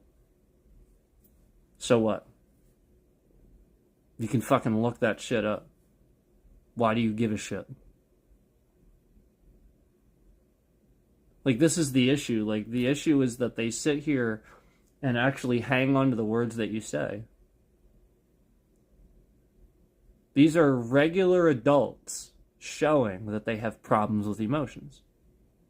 That they just momentarily sit and watch people and respond to what they do. It shows everybody else around the world, too, how they can very easily manipulate most people in this country. This is a very big problem.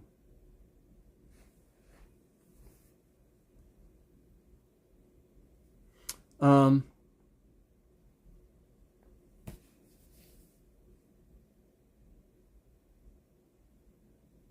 gotta get some stuff done. Maybe I'll do some towels.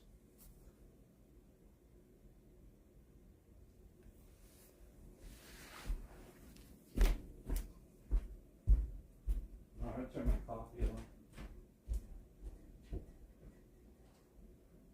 on. Oh, man.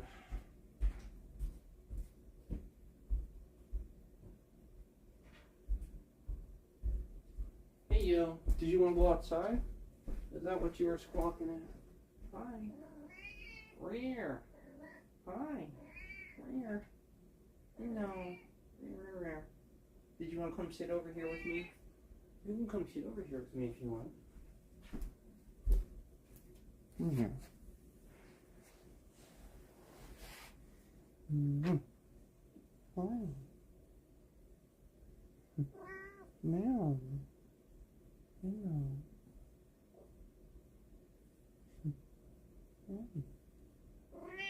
Meow. Mm-hmm.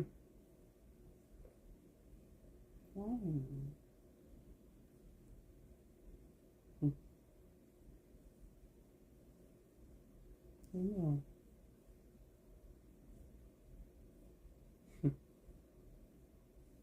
Mm-hmm.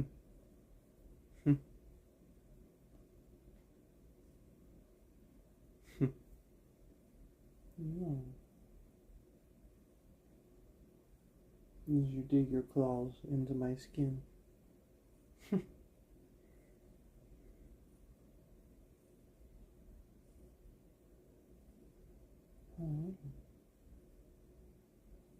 Is this better? Did you want to sit with me? Is that what you wanted?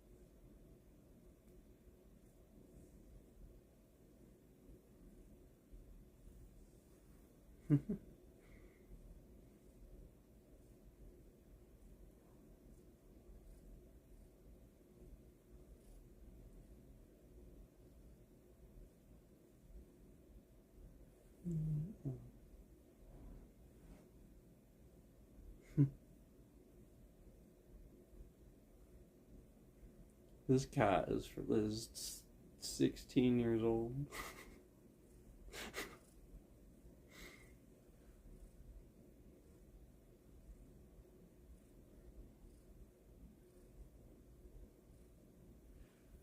This is an old cat.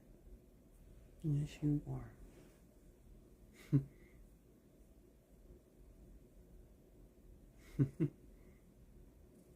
She is 16.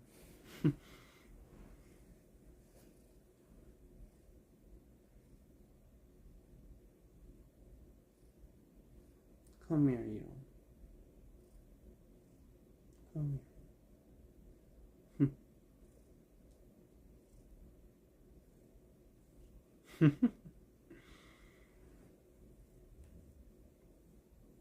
Fine.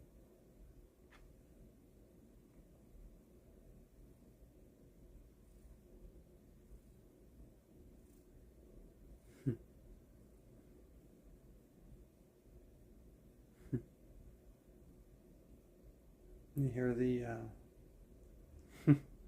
you hear how loud she is.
A cat.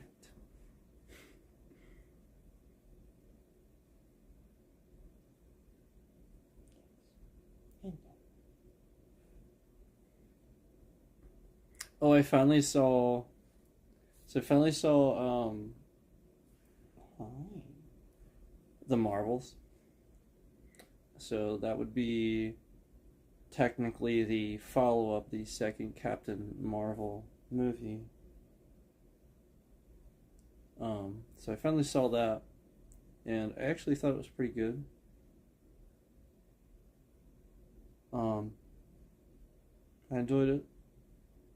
Um,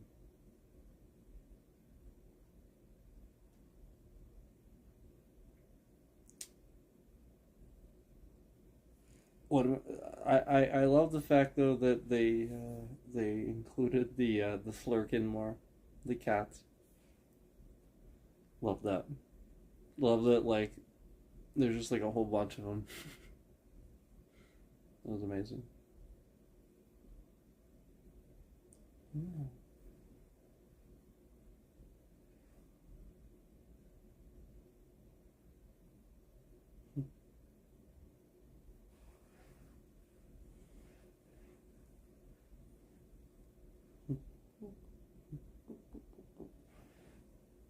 The nose.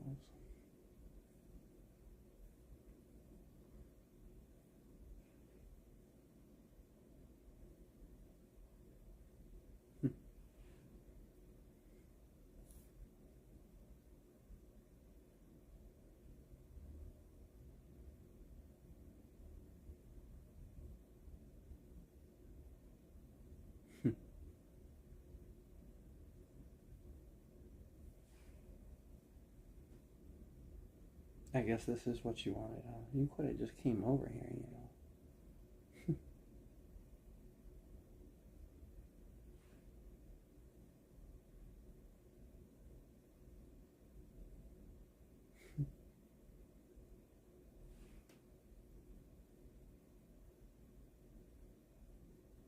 16-year-old cat.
Oh, chin scratches. Oh yes, chin scratches. Oh yes.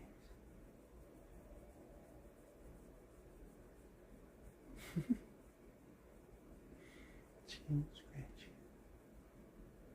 Hi. Hello. Chin scratches. Hi.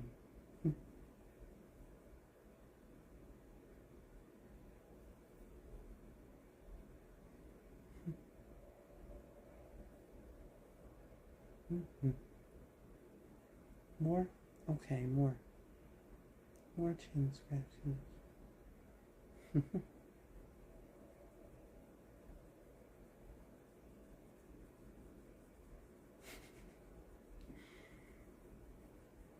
More chin scratches.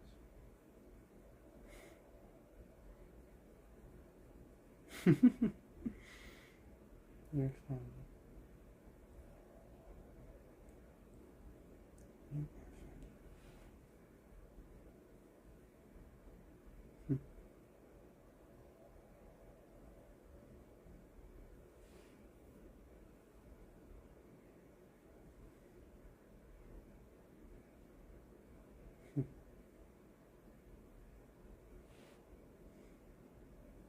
Okay, we take nap. We take nap. Is that okay? We take nap. Yeah. Mm-mm. Mm-mm. Mm-mm.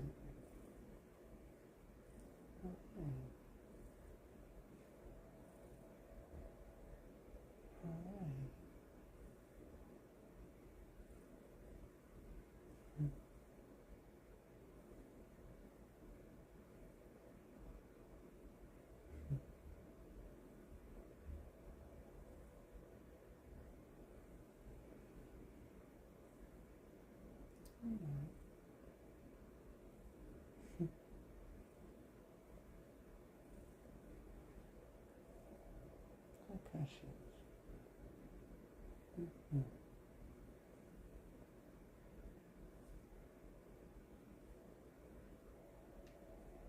Yes, very good. That's my skin that your paw is digging into. Yes, very good. Yeah. Yes, that's my skin. Yeah. Yes, it is. Yeah.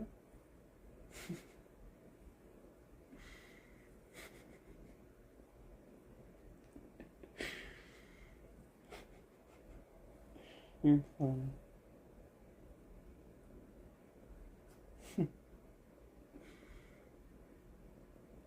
And precious.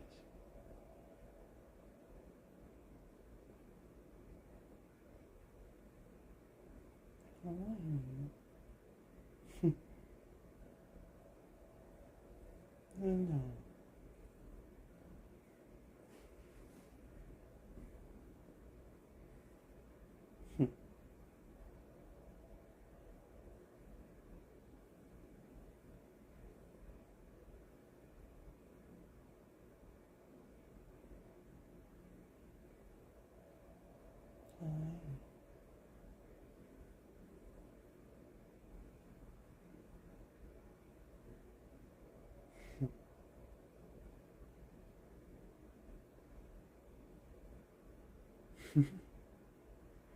She likes your nose pet.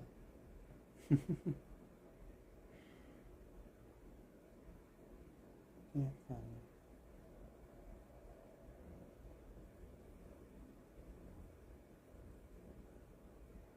Precious.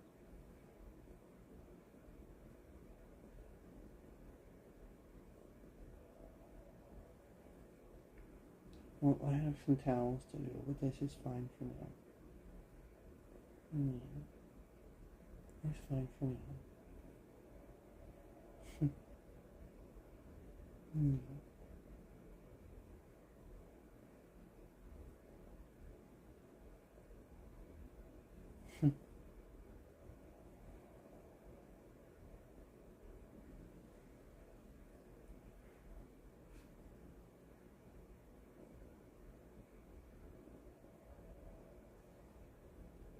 All right.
Okay.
Feel like your nose scratched.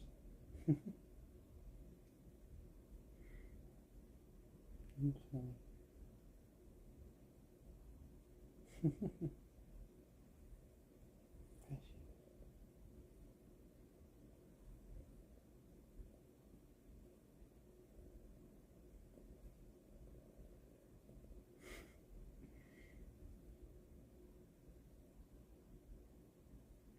Precious nothing.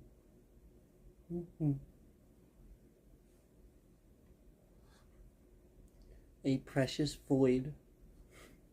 That's what this is. Oh, yes. A void. That's what this is. A void. Yeah. So black we call it a void. A precious void. Precious.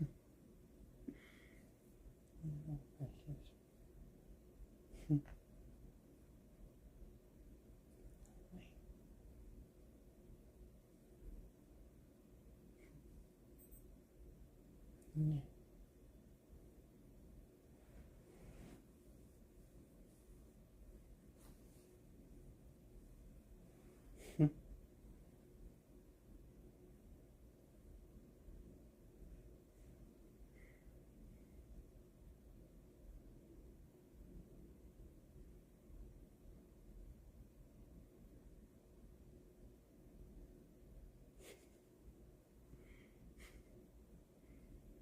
You're fine. You are fine.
Yeah,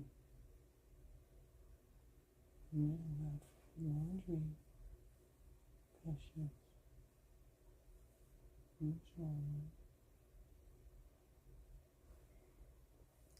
I know you probably think you're gonna stay here, but I gotta do some laundry.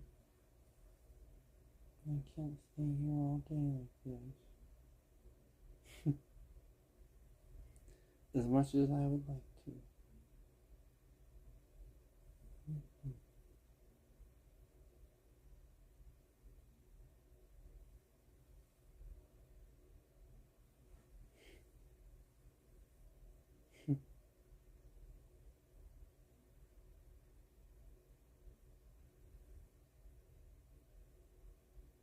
Yes, that's my skin. Very good, yes, very good. That's my skin.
I'm trying to pet you a lot so that you get up.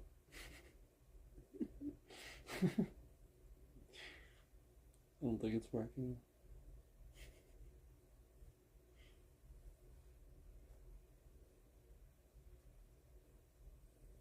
Oh, maybe it is now. Hi. No.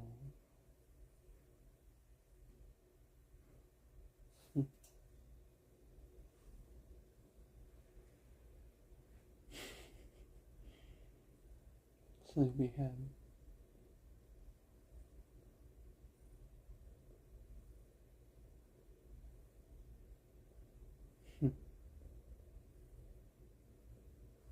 Precious.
I must do laundry.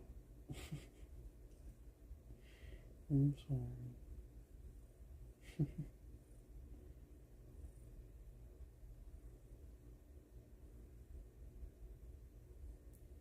I know, so terrible that I must get up now.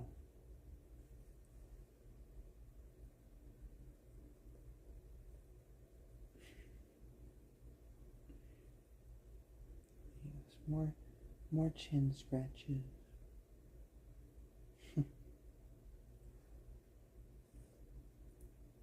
trying to motivate you to get up on your own.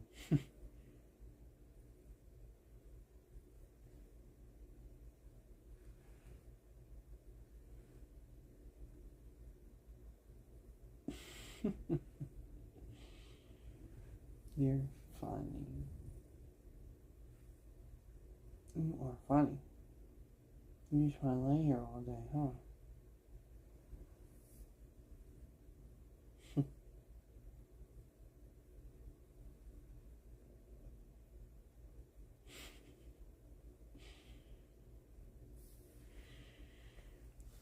Okay, okay.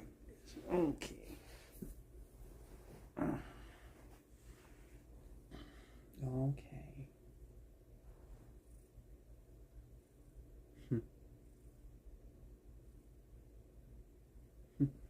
Hugs. Hugs. I know. I know. I know. I'm making you get up, aren't I? Man. No. She's detecting that I'm making her get up. That's why she's starting to talk back a little bit. She knows. She's like, no. He's like, no. Yeah. You gotta let me get up so I can finish what I was doing.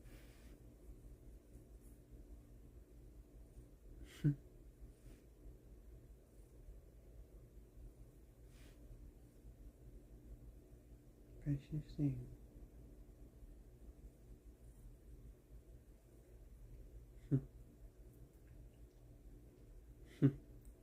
Thank you. Oh, that's nice of you. Giving me kisses.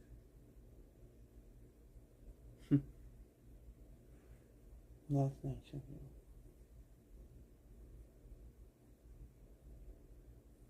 you. You're just trying to keep me here. You're trying to butter me up so I don't get up. Yep, that's what you're doing. I know it. It might work a little bit. I really can't do it. I really do. Patience.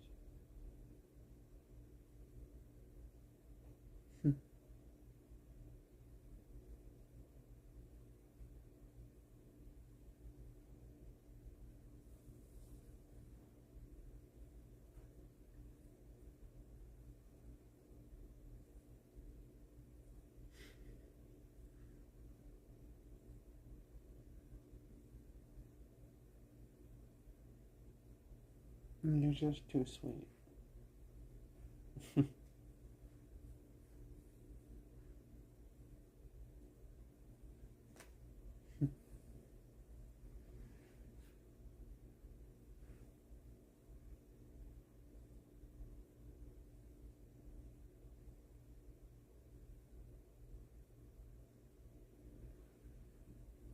Okay.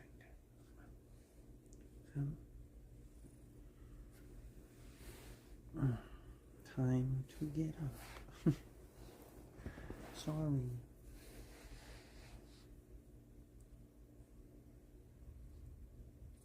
Oh, okay.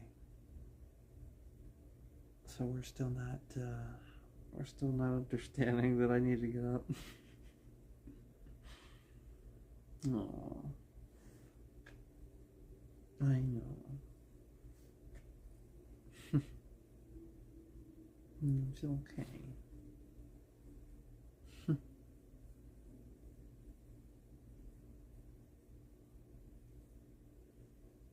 He's like, no. It's so warm here.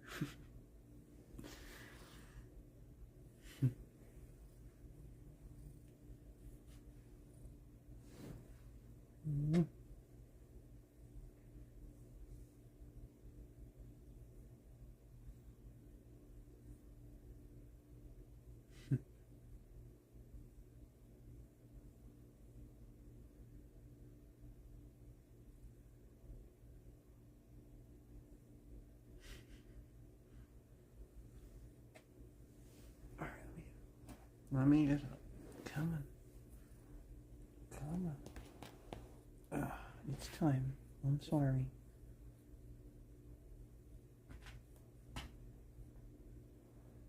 You can stay. You want to stay in the chair? That's fine.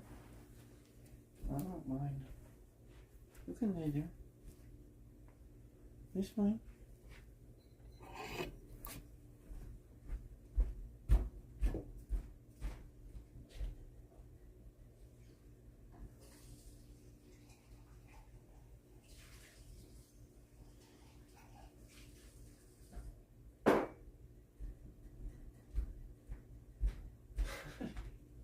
Are you thinking I'm coming back?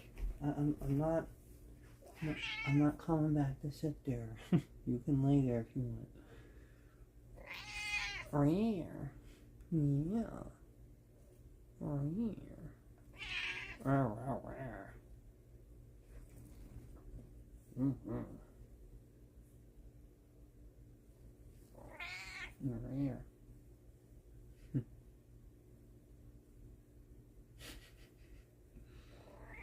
No.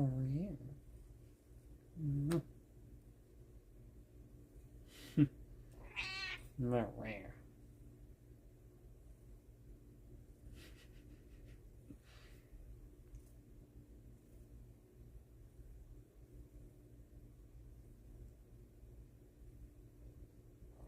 No.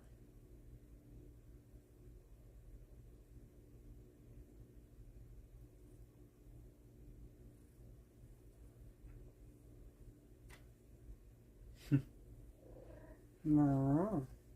No. No.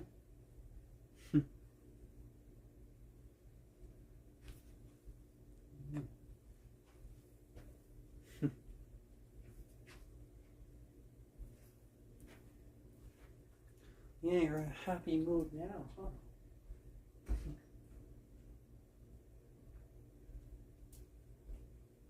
Meow. Meow.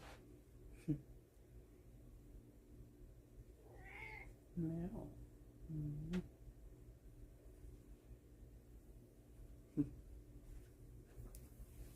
You can lay here if you want. You can lay there. Go ahead. Why are you avoiding it?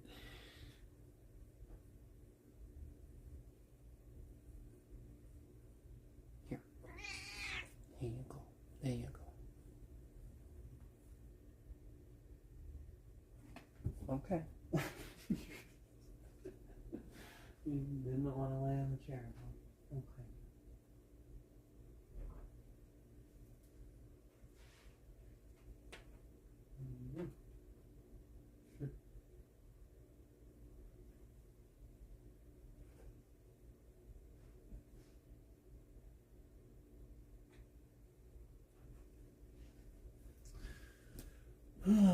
Okay, I guess she just did not want to. I guess she just did not want to lay there.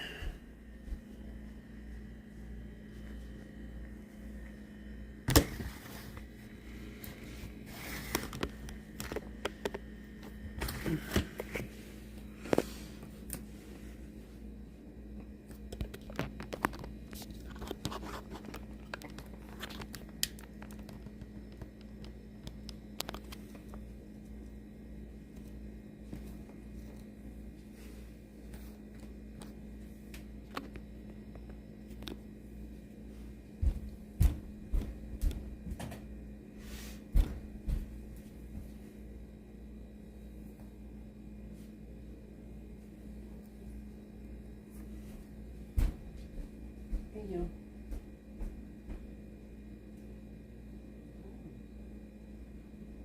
What's that?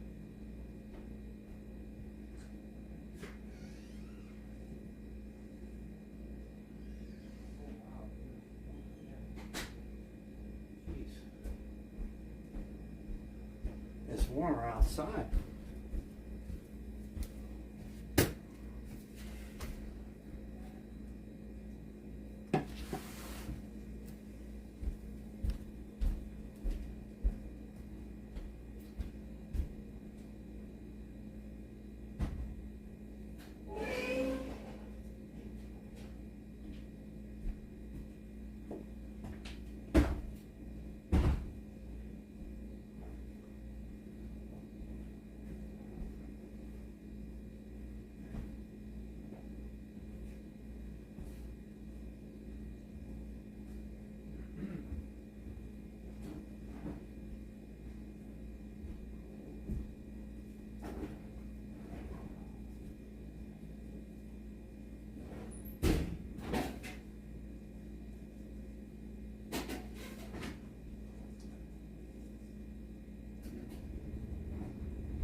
So it is nice and warm out. It is 72 degrees out.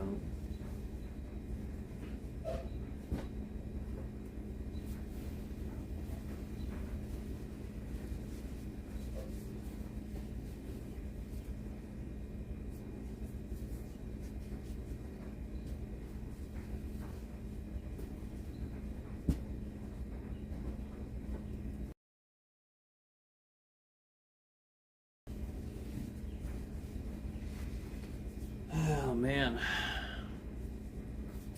So finally getting to my towels. I gotta do some stuff yet, but I got a good bit of what I wanted to do already done today, to be honest with you. Like there's like progress each day.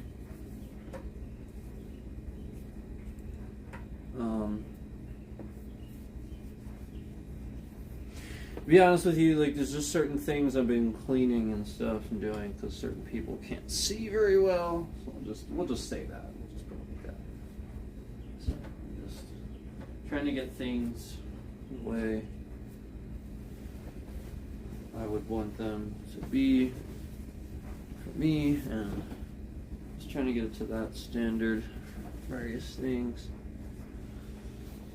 Stay on top of my sort of normal stuff that I do too. But yeah, like these, I'll tell you what, if I don't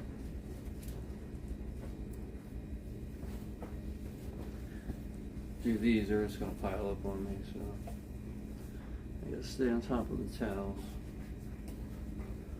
I mean, if you shower every day, you run into the same issue. It's just the sort of like showering every day sort of issue, whereas maybe other people don't have that issue because they don't shower every day, but you should.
You know, all these places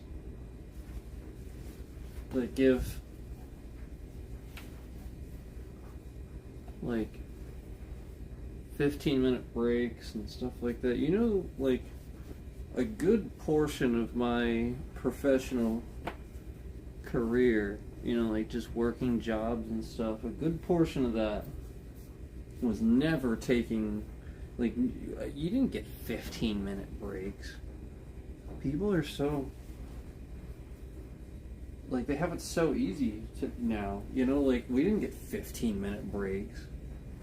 Well, like, the majority of the time I spent in the workforce, I did not get 15-minute breaks.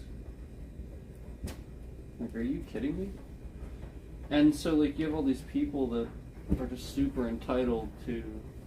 They expect to go to work and text all day long or something.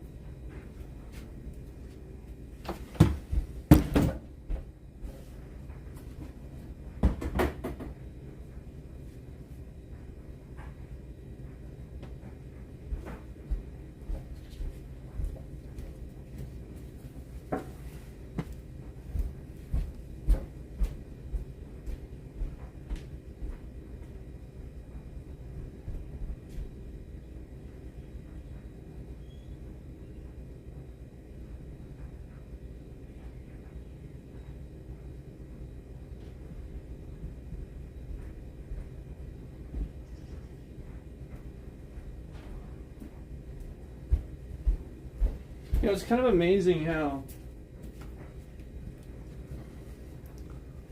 if you're somebody that always complains about a smell, you know what I mean?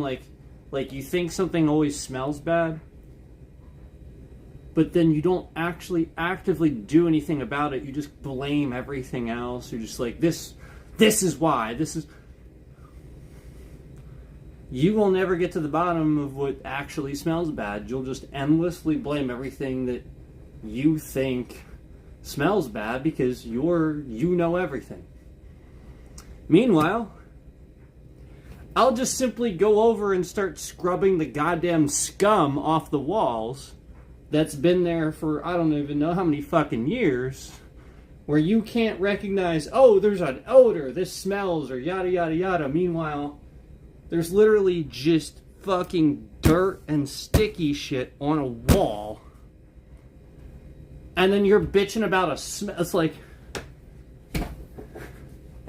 you're not doing the right things and looking at the right stuff. You're literally just getting upset and blaming everything when you're the one doing it. And just simply bitching about everything and not being proactive enough to realize you just need to start cleaning shit and shut the fuck up and you'll get to the bottom of it. Don't complain about everything, start doing it.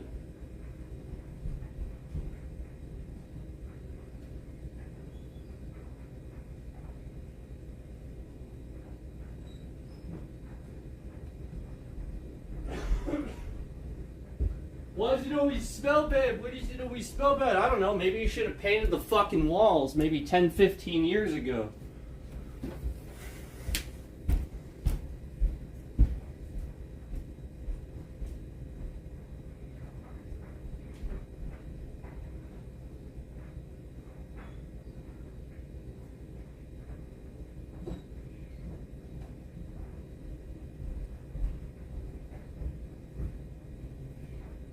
And then I give my suggestion, and then to this other person that seems so simple, but the point is they know they've overlooked it for way too long. They know that suggestion is absolutely 100% it, because the point is that didn't occur to them.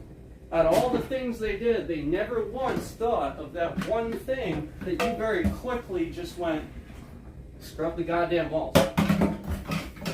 And then the whole time, they're just blaming it on this, blaming it on that. They're like, oh, what's doing this? Spending all this money. Meanwhile, you know the answer. But this person is too entitled, too full of themselves to possibly let you know what the answer is. Let you be right.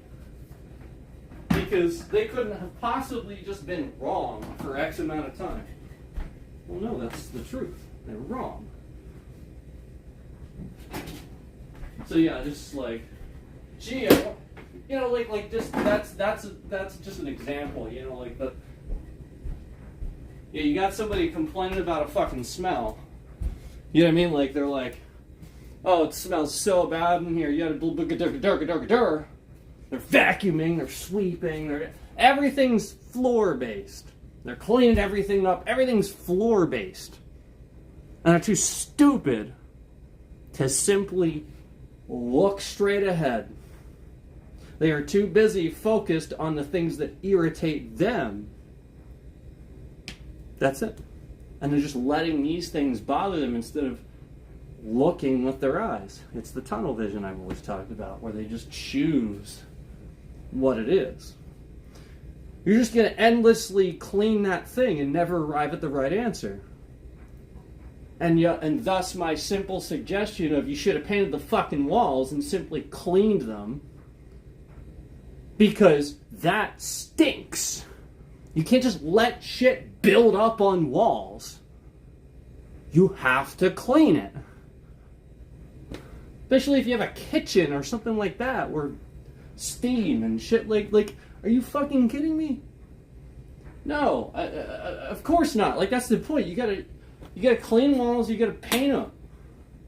You know, and if they're so fucking bad that it's like drywall, and like there's like black on it and like caked shit on there, you ain't getting that off. Nope. May as well just accept the fact that you gotta sand the whole fucking floor down and paint the goddamn walls. Meanwhile, you're just walking around like, it smells! It smells! Start doing something about it then, and shut the fuck up.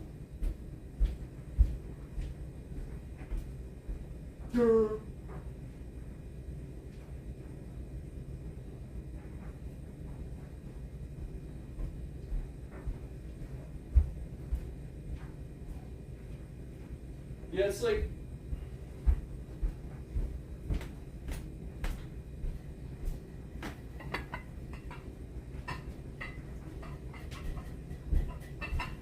Okay, I'm going to give you an example. Here's an example. This is a sugar container. Okay? Pretty simple, right? Pretty simple. But normally you store sugar in this, right? How many people, be honest, actually have containers like this out in their kitchen and regularly dump them out, wash them, clean the outside, the inside, and then put the contents back in? How many people do that, and how often do you do it? I'll bet a good portion of people almost never. And this is the sort of thing I see in restaurants, I see in old houses, I see just people endlessly doing their day-to-day, and they forget about the basic things, where this is like the thing that always stores your food, that always stores that one thing, and you don't think about it, you just get it. Whereas Gordon Ramsay and the person that's smart enough to understand you clean everything, he's cleaning his once a week. He empties them and cleans them, I guarantee you it's like once a week. Because that needs to be done. So like, for example, let's say you always had a cutting board leaning against the wall behind a faucet. Let's just say that you always did that. You did this for like fucking 20 years. Well, I got news for you. That cutting board is always hiding dirt. And you're never cleaning it. And when you move that cutting board and you see how much dirt is behind it, guess how much dirt is on the cutting board that you're putting in that fucking spot? Cutting all your shit on. The things people don't fucking actively do and think about. And then meanwhile, these same people would stress somebody else out with the things that they notice. You know, and stuff like that other people, you know, like that person wouldn't, or something like that. Instead of simply just helping them or saying something or doing something about it.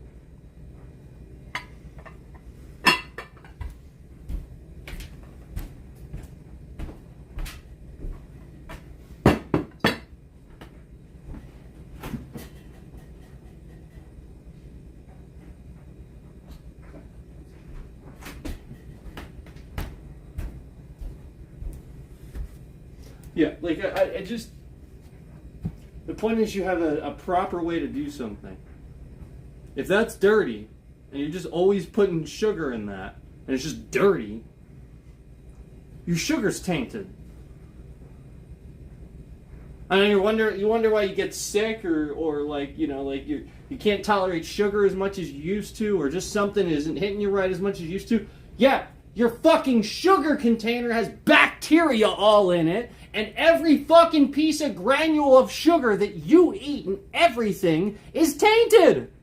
So unless you think that you can't eat these things, and you think all these things, you're like, oh, this is bad, this is really bad for you. No, in your house, in your sugar container, you don't clean it, and you have been eating tainted sugar. So therefore, in your fucking tunnel vision world, this tainted sugar has been bothering your intestines and your body because you didn't clean your sugar container. It's like the fucking people that think that you can cook meat. You can half cook meat. Half cook it. Half. Not all the way through, half. Chicken, beef, whatever, doesn't matter. And then think that you can store that in the fridge. No! This is like most elementary way to grow bacteria. Are you fucking kidding me? You half-cooked chicken, put it in a bag, and then put it in the fridge? And then when you opened it up, it smelled super bad, and then you still ate it or used it? Are you kidding me?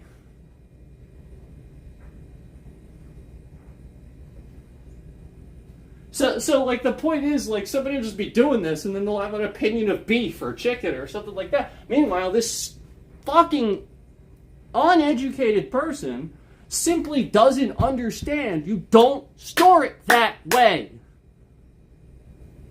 That's it. And then they just have a low opinion of beef or chicken or something like that because they don't fucking know how to store it.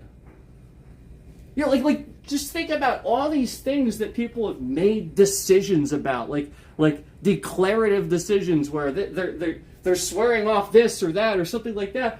And you try to think about why. You try to think about why would this person.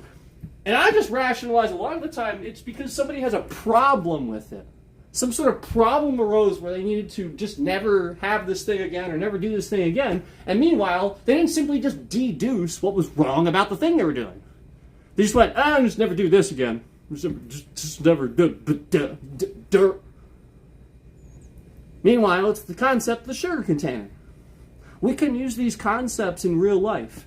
It's the same sort of type of thing, not exactly, but you know, the whole pink and blue thing, how I explained to you, is an entire way of thinking that people do this and bully other people just because they're insecure about the color pink. Now I'm wearing purple glasses. There's probably plenty of people that came in here and thought various things and left the stream and think various things just because I'm wearing purple shaded glasses. And it's just that. And like, so they go through life and treating everything like this and not understanding how much of a crutch this is. How terrible this is.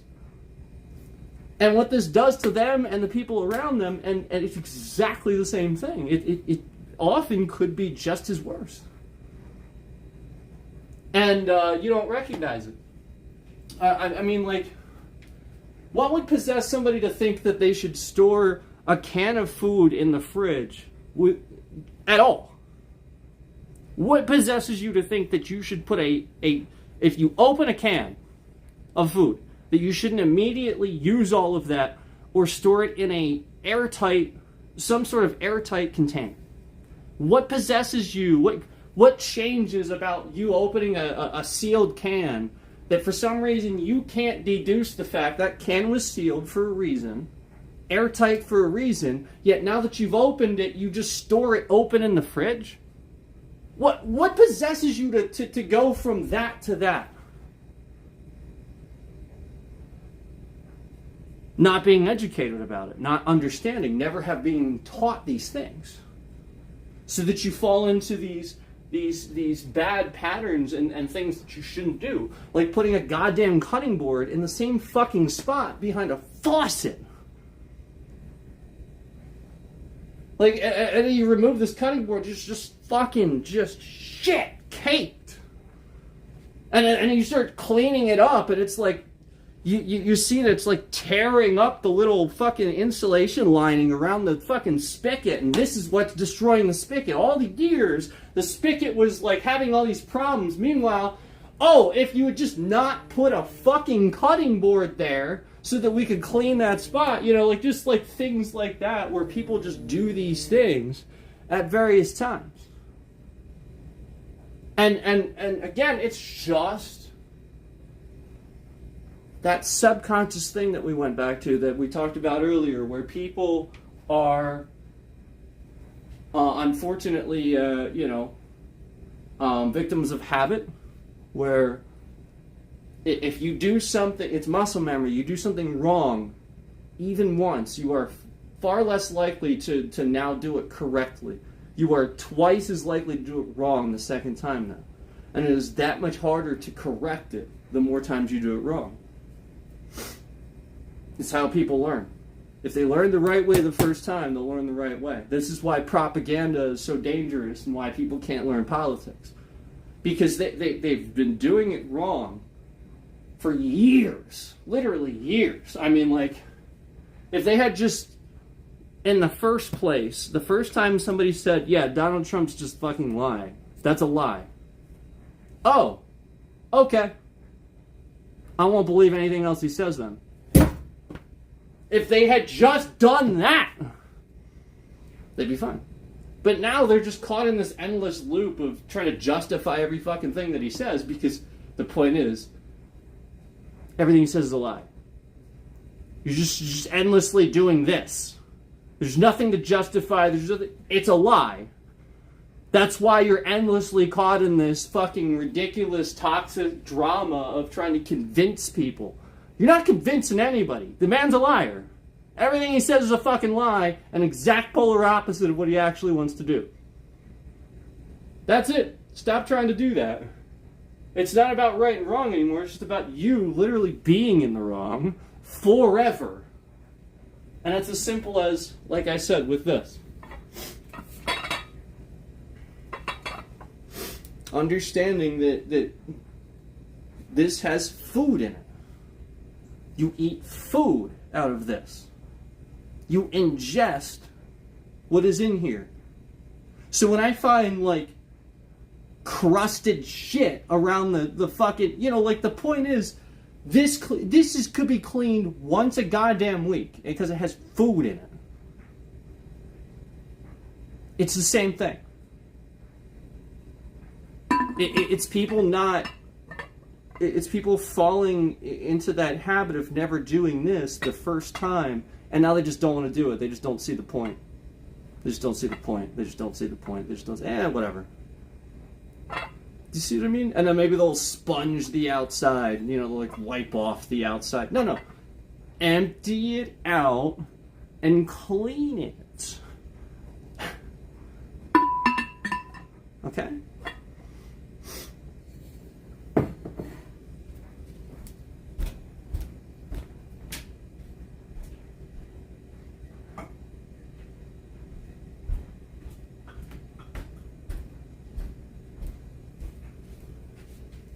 See the difference? I'll bet you will once I do this. It's hard to notice the difference until you actually... suddenly we understand.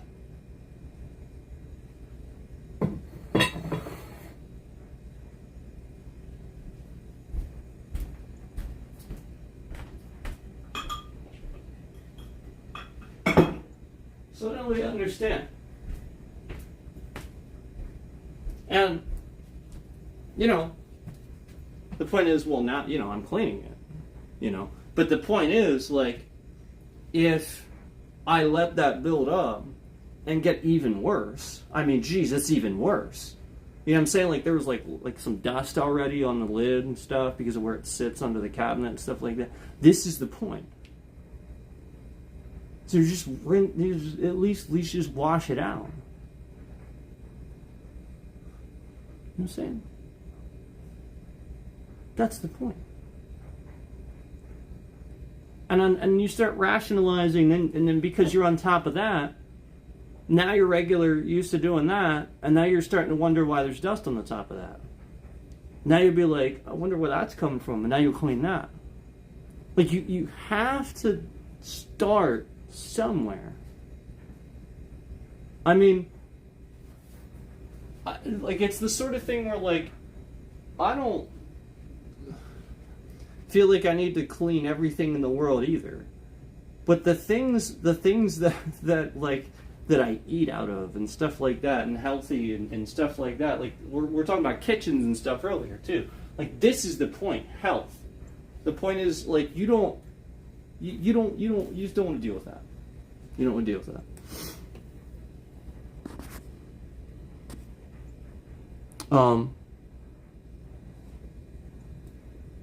And, you know, like, that's the point, is, like, I need to be on top of that.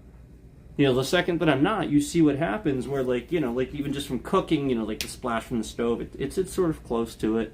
So, like, that's what's happening there, is, like, you get the splash on the outside from the stove, cooking various things and stuff. Like, it splashes around and gets on the lid. And then, like, now, because it sits under a cabinet, you know, again, you're going to have that dust collection, so you're going to need to start dusting under there and stuff like that. And that's what, like, you have to realize that. Okay? That's all. That's all I'm saying.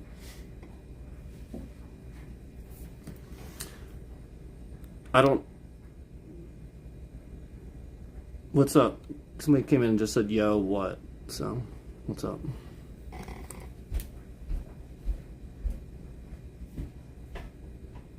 But anyway, like, again, guys, like, don't take it as an insult. Just take it as, like, you know, you should do that stuff. That's all. Like, don't take that too personally. That's where you start getting into trouble, is you take it too personally, and then you don't want to do those things. No, just try to realize it's like me acknowledging that I need to do it too. I literally just showed you that container. That's me acknowledging I have to do those things too. Like, I'm putting myself in that position too. I'm showing you that we are all capable of doing these things at times. Like, that's the point. Like, I'm showing you that, like, these things happen. Correct them. You know, like, even I need to correct them and do that. And that's the point. That's what I was just showing you. Is like, you know, you can really run into stuff like that. This is another great example. Do you have, like, salt shakers and stuff like that? Like, that's another great example. That stuff sits next to your food. It sits on the table. You put food in it. You know, dust can fall right on the top of that. Particles. You know, like, again, like, just being aware of that stuff and staying on top of it. How many of you have some sort of so, like, you've been through, like, a bunch of coffee makers and you don't know why? How many of you have that issue? Probably a lot. So, like, you have a coffee maker, and then you have it for maybe, like, 6 months or a year, and after, like, maybe 6 months or a year, now this coffee maker isn't brewing your coffee like it used to. It tastes different. And it's not even brewing it hot anymore. It's sort of kind of like lukewarm, almost cold even. Then eventually you just get rid of it and get a new one. How many? I'm sure plenty of people have run into this issue. Now, these days you have the internet. So if you're running into the issue and these days and you aren't looking it up, you really got to do your due diligence. But for those who are looking this up and still not getting it, you do not need to run vinegar. Like, just the amount of people that I see that, like, have these other solutions for things that don't make any sense. Okay. Upon researching this and looking it up and stuff like that, a lot of people just want to do what they want to do. Running vinegar through your coffee maker I mean, honestly, this is just going to eventually corrode your lines. It's going to mess up your coffee maker. It's not meant to run vinegar through it. And not only that, it's going to taste weird. You just really don't want to do that. They have this thing called descaler. It's all you have to do. It's a product. And people are probably like, oh my God, I don't want to drink that. It's safe. Yeah. You could probably, like, the worst that would happen is you'd probably throw up if you got a little bit too much. But the point is, you run that through and it removes that lime buildup. It's not vinegar. You won't taste it. And then after you run that through, the point is you buy this in the store. It's usually next to the coffee makers at Walmart. They have it there too. But there's a really good brand. I think it's Durgol. Don't quote me on that. I think Durgol. It's Swiss made. That's the one I use. And it's a very good solution that works so freaking well. But you can order this online too. And the point is, you use a little bit of this, and then you fill the rest of the reservoir with water, and you run it through, and it's just, it's amazing. It's absolutely amazing. And then you run it through 2 more times with a full reservoir of water to clean it up. That's what people aren't doing, I think. I think people aren't running it through 2 more extra times. 2. So the first one is your 1.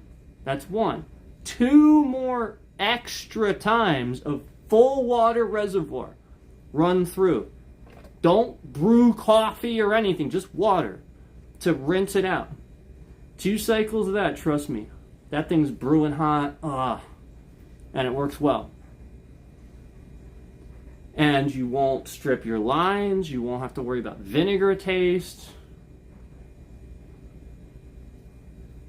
And this is the point. How many people are probably just doing it wrong? Or throwing coffee makers away because it's not brewing hot anymore. Or using vinegar. And it's just the incorrect method. I may have a bottle.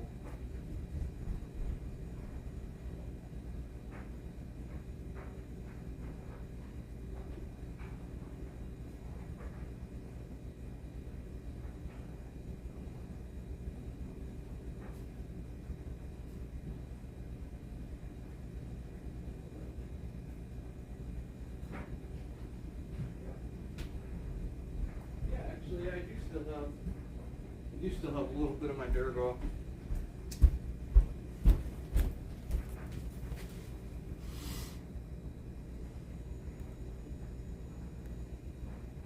So, this is it. This is the stuff I was talking about. I realize it's backwards. Durgol is what it's called.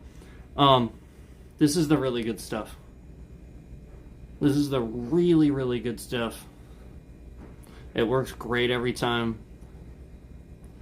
And for a normal size coffee maker, you use about half a container each time. So a whole container, you'll get two washes out of it. And you don't even need to use it that often. I really don't need to do it that often. It's really just when I start noticing like that extra like kind of taste where it's tasting a little bit different, maybe not brewing as hot, I'll start running it. I'll do a descale. But that's it. It's called descaler, and it's just a natural. It's just a de-limer. It just removes all that buildup. And this is Swiss made. I was right. It says 7 times faster than citric acid, food safe, gentle in services. And I would agree with that. I've never had a problem with this. Truthfully, this is really good stuff. Affordable. I think it comes in 2 packs too. I actually get 2 bottles. So I just, again, there's no reason not to do it. Why are you using vinegar? It's stupid. Because you didn't know about this. That's why. That's it. It's just people not knowing certain things, and then you see the results of like, like I'm not gonna sit here and acknowledge an obvious troll, but like you see, what happens where, the obvious ones that were wrong about something like basically come out of the woodwork to kind of show that they were wrong and thought various things and stuff like that, feel a certain way. Like essentially what this means is this person is watching with somebody they know, and they regularly talk crap about this content creator. And this person was wrong in front of the people that they sit there and they watch with. This is the issue, is that they're regularly this wrong. So that's why they do this. This person sits there with like somebody else that like he talks about me with, and he's just like stupid. And so like he just it's like what some other people do too, but like he does it really bad. So like he'll just sit there and like watch the stream and just say a bunch of stupid shit that's not true, and I prove it wrong day in and day out, and he's just wrong. And he looks very incorrect and very stupid all the time because, again, he's just sitting there watching it with people claiming, just these incorrect things and stuff like that just because, like he just can't be bothered to leave somebody alone. Like he literally just wants to harass somebody. So he just sits there and he has to disagree and like cause a problem. And so like you see, the result of that where he is really triggered. That's the point. And like he's like sitting there watching with like a real person, and he's just wrong about this and this and this and this and this and this. And these real people are like, see, he was right. And he's just like so wrong. So he just gets so mad, and he just can't help it, and he just has to be seen. And so like that's all this is a lot of people will do that, and the more they aren't seen and stuff like that, the more malicious it's getting, where people just will play victim to be seen and stuff like that too. So even doxing to be seen and stuff like that, like where you're committing a crime just to be seen in a chat or something like that. We see the very clear and present danger of the situation of people not being responsible with the most basic of life situations. It's just like it's a basic situation where I'm just doing a stream explaining what people get wrong about life and stuff like that. It's very reasonable, very rational stuff. Clean out the stuff, store your food in, stuff like that. Descale your, and then like you just have your assholes that sit here and just fucking dox you, type your real name and address in the chat and spam it. What is that aside from a crime? You know what I mean? So this is just like a perfect example of like literally just somebody that with nothing to add, nothing to say, nothing to do except just harass somebody. All he ever does is just harass people. So I mean, rationalize that info and how stupid that looks to anybody that sees it. You know what I mean? Like nobody's gonna hang on to that. They just see like somebody spamming in chat, you're a sociopath to that person, like it's just, it just looks ridiculous. And not only that, but he's just spamming my address and my real name and stuff that he stalked off the internet. So that's like 3 different crimes in one. So like essentially just to committing crimes just to be seen in somebody's chat because we're actually getting views, we're talking about real subjects and stuff like that. So you see what happens. It's not just the other streams. It's literally just somebody that wants an excuse to sit here and talk about drugs and mention people's real names in chat and stuff like that, and harass people and stalk people. He's just a disgusting nasty person. It's a criminal. So, just let you know, he's actually being investigated. So, that's why he's like getting really, really crazy. He's like being investigated. That's pretty bad. But yeah, like this guy, he has all kinds of pictures and info stored on his hard drive and stuff. And he's like doxing people. He's typing addresses and all over his profile on YouTube and stuff. And it's just really weird when you stalk somebody's Facebook and you take pictures of like women and like young women and stuff like that and just post them as thumbnails as your streams, and then takes endless pictures of like my family members and stuff and then puts them on the streams and types their names on them and stuff. That's some pretty psychotic, weird shit, man. So again, like somebody like that's just a low-life criminal. You know, like it's not a content creator. There's nothing normal about any of that. This is the example of what you get in this country now, where like we just have a certain amount of people that are kind of coming out as criminals. You know, like there's Trump voters, and they think that they're allowed to stalk and harass people and stuff like that. But really, this is the point. They feel justified because Trump's president. And this is what Trump voters do. They stalk and harass people and stuff like that. So, you know, again, this person is committing real crimes pretty regularly. So he is being investigated, but, you know, it's the sort of thing where, you know, just at a certain point, regardless of how many crimes he commits, he's still committing crimes, stalking, harassing, and regularly making a habit of making sure his presence is in my chat and, you know, like making himself present in my life even though I don't want that. That is stalking and that is harassment, and he's been doing this for a long time, you know, changing the dynamic of my streams. This is where we're going to prove this, you know, later on, essentially. But the point is, this is pinning off the fact that the current administration is in office and stuff like that. So certain people, even law enforcement and stuff, oftentimes in this country, doesn't focus on the correct things just because a certain person is president. And this is awful. This is awful. Committing crimes is still committing crimes. So it doesn't matter how long it takes.